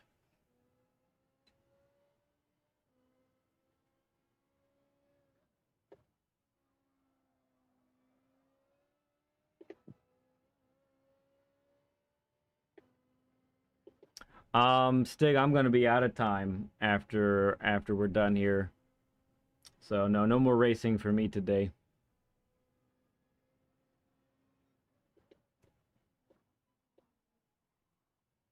Good through there. Very nice.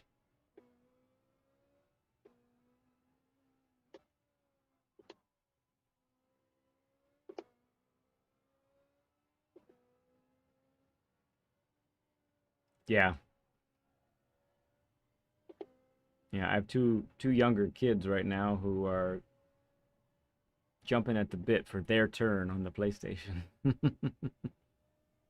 Jumping on the bit? That's not a saying. Chomping at the bit.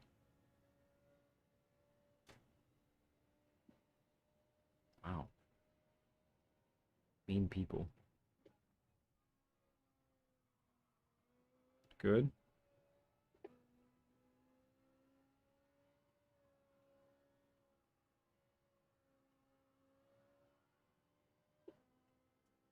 Right, Stig? Yeah, that'd be great if I could afford to. I would probably do it. We got another big TV upstairs, so that would be fine and dandy.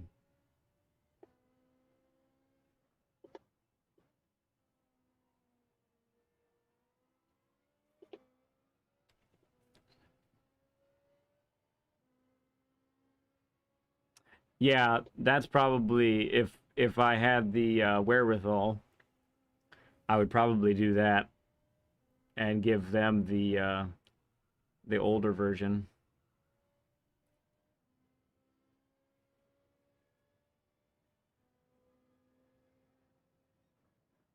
All right, surprisingly, they're maintaining good pace up there.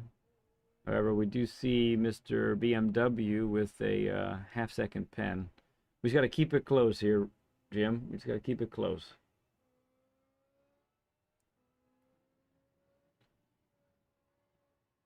Yep. I like how you're taking that turn. It's great.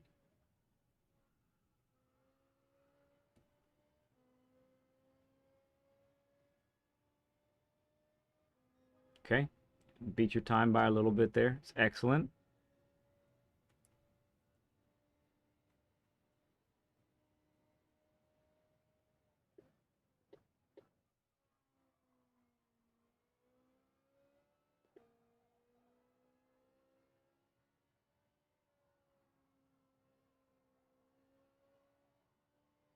I think you'll make it. Yeah, good. So that was, you were on the throttle at about just the right time there. Looked really happy. All right, so when this guy serves this pen, it's not as dramatic of a penalty because of where it's located. So you might just catch him, but probably won't have a chance to pass him. Okay. But we can start to see maybe areas of where, some weaknesses, maybe some opportunities here. Let's see what happens. Nice rotation.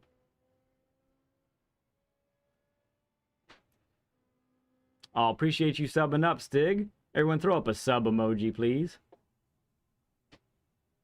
For the Stig. Okay, so at this point, looks like we're trying to set up on the long straight. Let's see if we can get beside him. Take these nice and calm.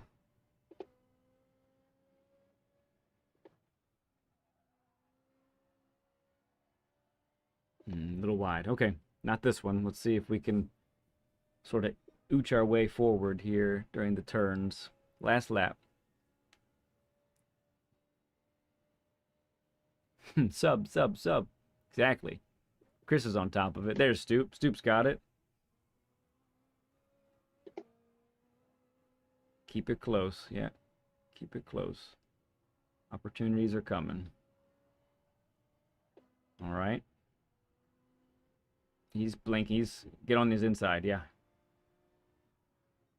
Either he's paused it or he's got his hazards on for no reason.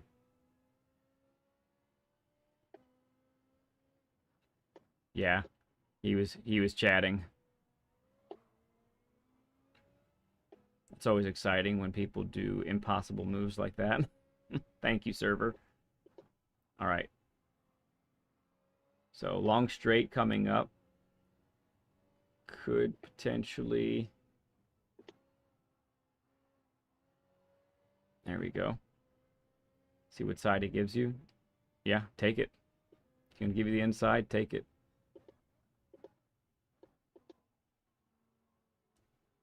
Okay, we went a little bit deep.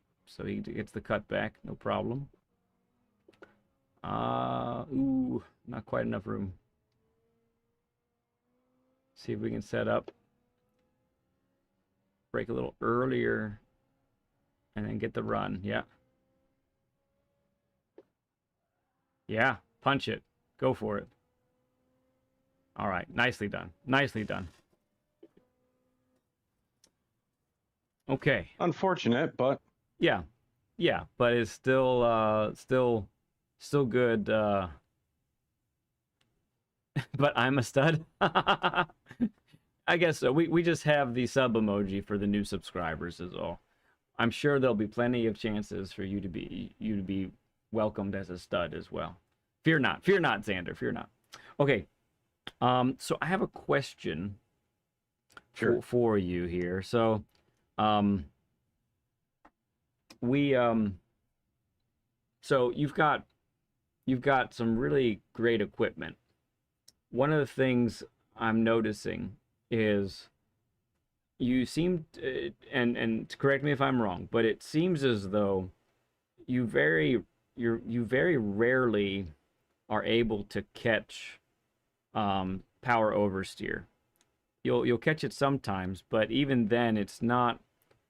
It feels like you have pretty slow hands, we might say, Okay. when it comes to oversteer. So I mean, and that's what happened in that in your spin.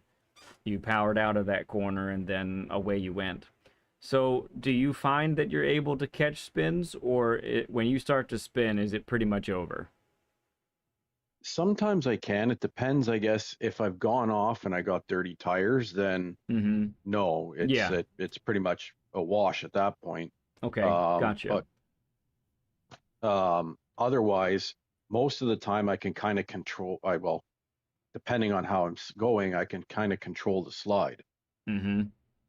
But yeah, if it goes way out on a tangent, then yeah, it's almost too hard. Now, I don't know if that's because there's a lot of torque through the wheel and it's trying to fight the resistance of the wheel wanting to go each different direction Yeah. or something. So Um, what does oversteer feel like to your wheel? What is it doing? so if I'm oversteering, it goes really light. Oversteering or understeering? If from what I can gather, either or. If I go understeer, I'll notice that the steering goes light and Oh, the wheels start like that makes sense. the steering wheel starts to vibrate the business out of itself. Okay. So when you start to power oversteer though, is there is the wheel pulling you in either direction? It does fight me from left to right. Okay. Okay. So it's not something to do today, or at least in this session. But your and I say this as a caveat because I use counter steer assist, but Okay. I don't have a DD, so I have that excuse. But so the counter steer assist that you're using Just very counterintuitive. very well could be hindering you. Yeah. So it could be limiting the sensitivity and limiting the feedback that's coming to your wheel. Okay. So it may be time, I'm not going to say definitively, but it may be time for you to chuck that and see what that feels like. You might feel that you might find that your wheel is more responsive in in those situations. Okay. Because look, in just just as an observer, that spin that you had, I felt like that was super catchable, and that's from me on a G923, right? That's Yes. And so I I really think that's one of the things, especially with Group 3 cars. With Group 4, it's most of those are pretty stable, especially if you're going to be in an all-wheel drive car. You don't have that trouble, right? Yeah. But I really feel like that might really help you take it to the next level. And if it's, I think, let me think, is there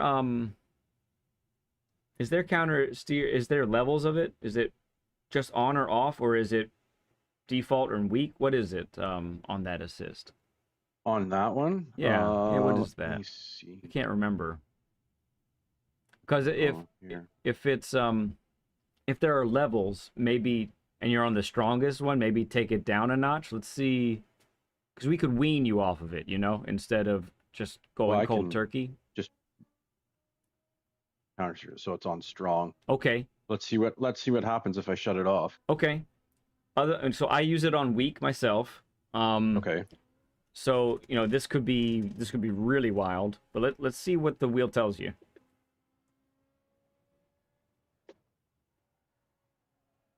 if anything. We'll know more coming out of a slower corner rather than a fast corner like that one.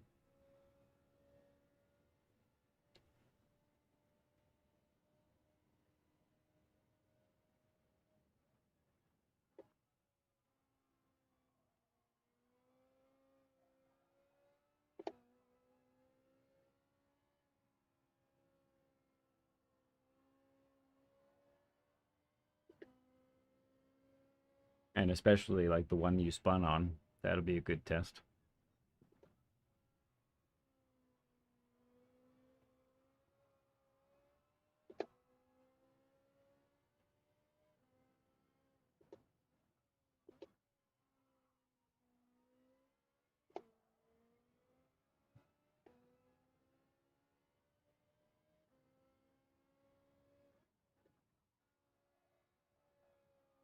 So I kind of tried to.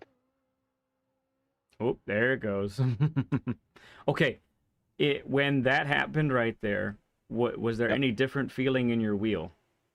So the wheel went light and then it tugged from side to side. Okay, so that tug, yeah. Did that tug feel stronger at all or about the same? No, it kind of felt the same. Like where I felt it the most was like when the wheel just randomly started to snap from one side to the other. Mm-hmm. So like it goes light and the steering wheel automatically turns into the direction that I'm spinning, Right. Okay. like to automatically kind of counter steer itself. So Yeah, if yeah. the Which is what rear end kicks to the left, the steering wheel turns to the to the left. left. Yes, exactly. So that that is indicating to you that power oversteer is taking place or oversteer in general, right? Okay. And that needs to be in your mind when that happens. That's got to be okay. I need to make an adjustment. I need to not go with that tug. I need to fight that tug in order to not spin out. Yep.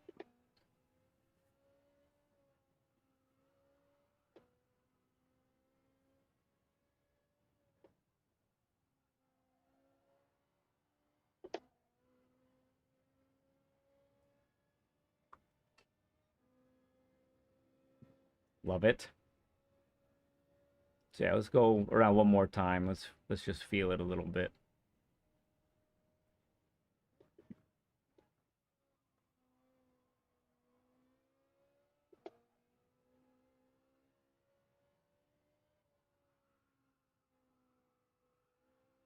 Mm-hmm.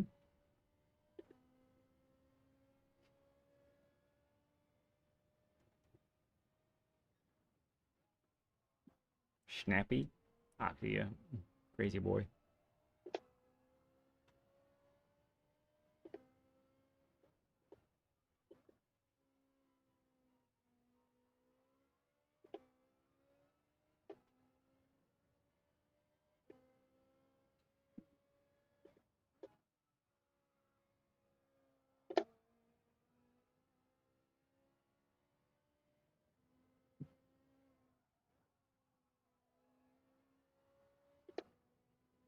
So now it's like kind of almost like I'm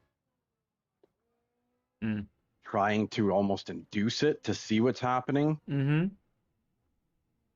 So that's not a bad thing to do. Like when you know try to get on the power a little earlier than you normally would, like on this corner, for example.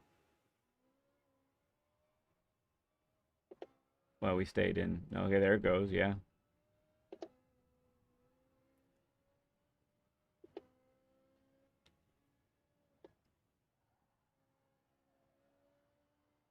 because let's be real for a moment. You know, there technically is speed with Slide. with the slide on exit, right? So Yep. if you're able to feel that and harness it, then you're actually not only then with brake balance to the rear are you getting extra rotation going to the apex, but then you gain extra rotation on exit, and Okay. that's a match made in heaven, right?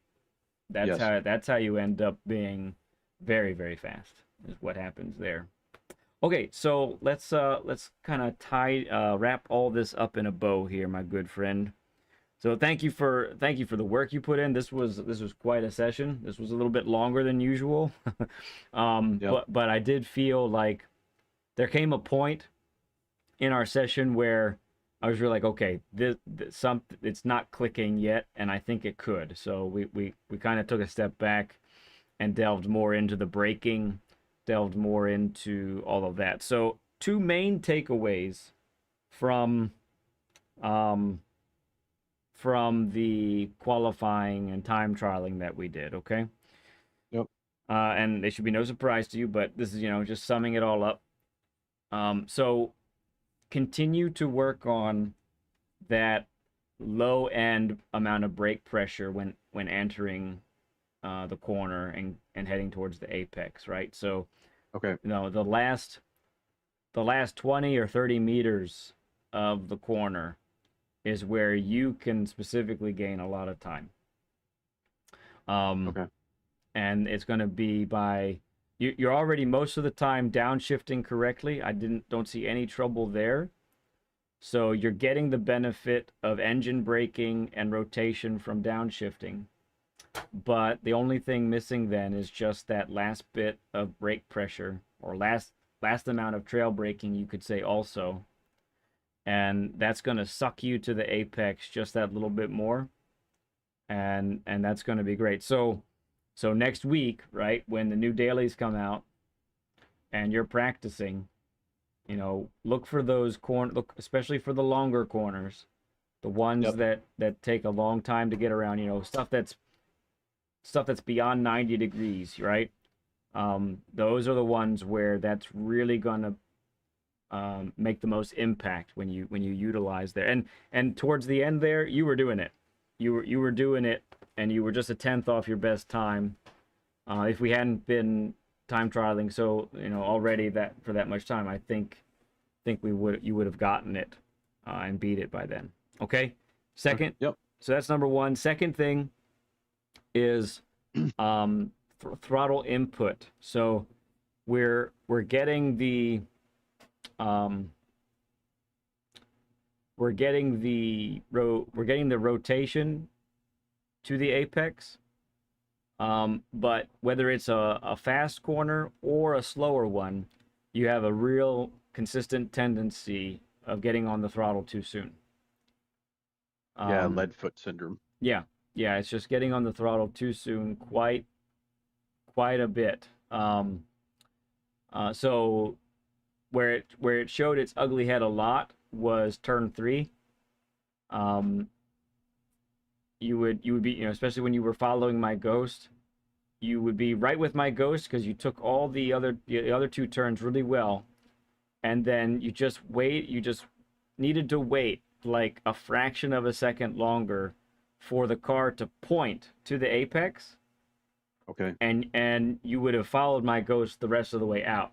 But because you kept getting on the throttle a little too soon there, then you ended up wider, and sometimes you had to lift in order to make the corner and that sort of thing. The other place where it would rear its ugly head sometimes is, let's see, turn 1, 2, 3, 4, 5. We'll call it 6. The left-hander with the right-hander kink afterwards. That one, Yep. you kept having to double pump the throttle quite a bit there. So just getting on the throttle a little too soon there. And then of course, you know, your two nemesises, your nemesi, I don't know whatever the plural is of that, but your two nemesises of the final two corners, that was also there. But But I think you figured something out there by revving out third. That really felt good. That looked good. Did it feel good to you It there? did, yeah. Yeah. It's that once I started holding third out as opposed to upshifting to fourth and then neglecting to go back down to third, Mm-hmm. I felt if I held the gear out longer, it allowed me to take the inside of the apex a Yes. lot easier. Yeah, it definitely was sucking you in really well, and that's when you started. Then it was you were taking that so well. Then it was time to figure out the final turn because you were coming Yeah, in at that different. the higher speed there. Yeah, yeah, exactly. Right. Okay, so those are the two things from the sessions. So from the from the race, I know we didn't get a whole lot of battling, but let's talk about it a little bit. So I feel like besides the spin, I think you made a lot of really good choices. You were in the thick of it, and who is it? Someone said it. Bobby Vegas. He said something really true. It was a tough lobby. You were you're a lower A ranked driver there, and you had a lot of quick dudes. So I think that you know your instincts were really good. I liked the decisions you made even before I would say anything. You were already positioning yourself really well. Yeah, I mean sometimes you were on the outside of two cars, and Which is less than ideal. yeah, but you're it. I would say that's a worse decision in a B lobby than it is an A and A plus lobby. Yeah, you might still end up with some unfortunate incidents in a lobby like that with other drivers. But So yeah, go ahead. even like for myself and the viewers watching, would it be more ideal to let off in those situations, fall back, and then go from there and try and hold position and overtake at a different scenario as opposed to staying on the outside and praying that Mm-hmm. you don't get beaten off? Okay. Yeah. So my decision at that point when you ended up getting on the outside, I'm thinking of that specific instance. Yep. I think I even said, hold off, and just sit back. So I would have sat back there. Okay. Um, it was I like the move that you did though because there was a possibility of you being able to get on the outside and actually clear the whole field, or at least that little clump of cars, I should say. You had a chance of clearing the whole field, those clump of cars, Yep. but they ended up getting enough momentum so that they ended up getting back on the inside of you there. So it had some risk, but it wasn't a bad move. If you made the decision, that's fine. If you had stayed back, um, it's less risky if you do that. Um, Yep. the the the benefit is okay if something really goes wrong again, then you have a chance to nip up the inside now instead of being on the Okay. outside, right? So Right. I think that yeah, that all happened at like turns 4, 5, and 6, I think it was. I Um, believe it was. yeah, so you right because when you were on the outside, then you ended up on the inside for the hairpin. It's a hairpin, I guess. Yeah, close enough. So it's tough. I'm not mad at your decision. I think it was a good decision. It's tough to Yep. know how to play out. So That's maybe the thing. It's trying to analyze and assess the risk versus reward. Yeah, definitely in the lower lobbies, like you said, being on the outside of yeah. three cars If you around right, exactly right. Yeah, I mean if that was a B lobby, I would have said that's a mistake. yeah, But in the lobby that you were in, I think it was a good move. It was very opportunistic. It just didn't totally pan out. I think no. so. You it was a clump of three. You ended up getting in front of all three, and then two of them were able to get by you. I think if I remember correctly. So I think it was a net gain of one. and then you ended up spinning at the next turn after that.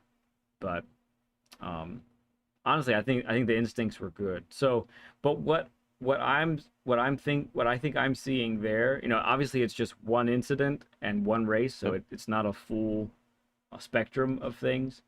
But the fact that you spun there, um, I think maybe is telling me that it might be the equipment that is not being able to deliver to you all of the advantage that it has because of that counter steer assist. Okay. And now that you're sometimes in lobbies like that, you need all the disadvantages removed, right? I mean, Exactly. Oh, you you you 100%. you really do. You really do. So, yeah, I would definitely I still would say it's not bad if you just take it down to weak. Take the assist down to weak instead of strong. Okay. Um I do, that when I think it was Stoop that asked about it, I did look down and then I saw, oh, it's activating quite a bit. Activating more. I thought, is it really activating that much when I do it? When I have it on? And I think not, because I'm on weak. So yours is activating quite a bit. So I do think it's reducing the feeling that you get in your wheel. It's time, yeah, you're to the point now where you need to be really comfortable catching power oversteer. There's just no Yeah. way around it. You have to work towards that, and it can be done. It really can. Um, for me, it was a really long road. It probably took 2.5 years before I started to get comfortable, but with doing that. Okay. So, so I say that because yeah, you've been doing this a long time. You've been doing wheels for a really long time, but I would say still, you're on this wheel now for almost a year. That's technically that's technically not that much seat time, honestly, with a type of machine that you're using right now. Um, so I would take encouragement, honestly, from how far you've come, and Okay. really just say, okay, I'm not where I want to be, but I see these different areas in which I need to springboard off of. And honestly, I think if you work on these three things that we're talking about, your race pace is gonna get. I mean, how should I say it?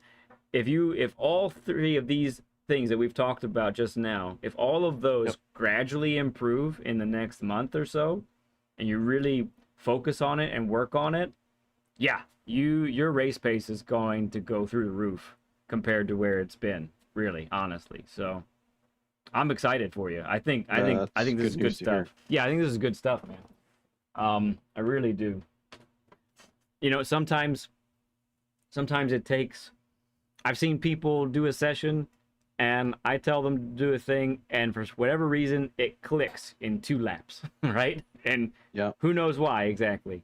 And then other times it's like this, where it just doesn't quite click very fast. It takes more laps and more time and more examples and um, more ways of testing and different things to do, and that's okay too. It's a good thing too. Yeah. All right, man. any Awesome. any final I questions for me or anything? No, it's actually good because that's what I was hoping to have, is somebody to like watch and see what I'm doing and then inform me of what I'm doing wrong, where I'm going wrong, because obviously over the longevity of me racing with the wheels, not so much on the competitive online side, Mm-hmm. um, but it's just you create those bad habits over time where you get yourself into that situation where it's like, okay, now because my bad habits have become first nature, Yeah, you don't even realize that you're making them until it's after the point where it's already too late. right. Yeah, yeah, it's true, and we don't always know the bad habits that we are carrying with us until, especially I can relate to that. I did just the in-game stuff for so long, Yep. and when I first got onto sport mode, I found I was woefully slow. Like horribly slow. And I'm like, wow, I didn't realize I was this bad. and Yep. and so yeah, it can be eye-opening, but it can take a bit to recover from some habits that are actually slowing you down. Well, good stuff, man. I gotta wrap it up here, but Absolutely. hop into our Discord. You have some Learn with Lead bumper stickers waiting for you. Download all of Cool. them. Get them onto your car if you so choose, or at least a couple cars. And Will do. good stuff, man. I look forward to hearing from you in the future. If you end up working at your time and you beat it, let us know. We'll talk. Well, I'll bring it up to folks on Monday if you want to screenshot it and send it to me, or however you want to go with that. We'd love Awesome, to mate. we'd love to hear about that by Monday. Yep. And yeah, man, good stuff. I'm sure we will see you on a track or a chat real soon, bud. Absolutely. Thanks for taking the time to work with me. It's been a pleasure. You're welcome, man. It was a blast. Appreciate you, bud. We'll see you real soon. Okay. Yep. Thank you. Bye-bye. All right, friends. That's a wrap. Wow, that was a session, wasn't it? My goodness. Sometimes, there came a point for me where I was like, no, I'm not satisfied. We need to make sure that this guy gets it. So I was really, really pleased with that latter half of the session, and how he really started to implement that braking, getting that right, and then just needed to work on being patient on the throttle. That really helped as well, and yeah, it was really good stuff. Really excited to see how he progresses. SD, you're hilarious, man. You were just catching up to Jim's pace, and now you're going to be further behind. Well, I don't know what to tell you. That's why people come. That's why they come. What can we say? What can we say? All right, friends, that's going to do it for me. I definitely got to head out. My tum-tum is really telling me it's hungry, so I need to go do that and get some food in me. And appreciate all of you who hung out today and spent some time with us. All the folks who chatted, the people who subbed up. You all are amazing. We'll be seeing you on Monday. We'll check out the dailies together. See what they look like. We'll do practices. We'll do the live lap guides as always for a Monday. We'll look forward to seeing you there. I love you all like crazy. Not a thing you can do to change my mind. I'll see you real soon. Bye, friends.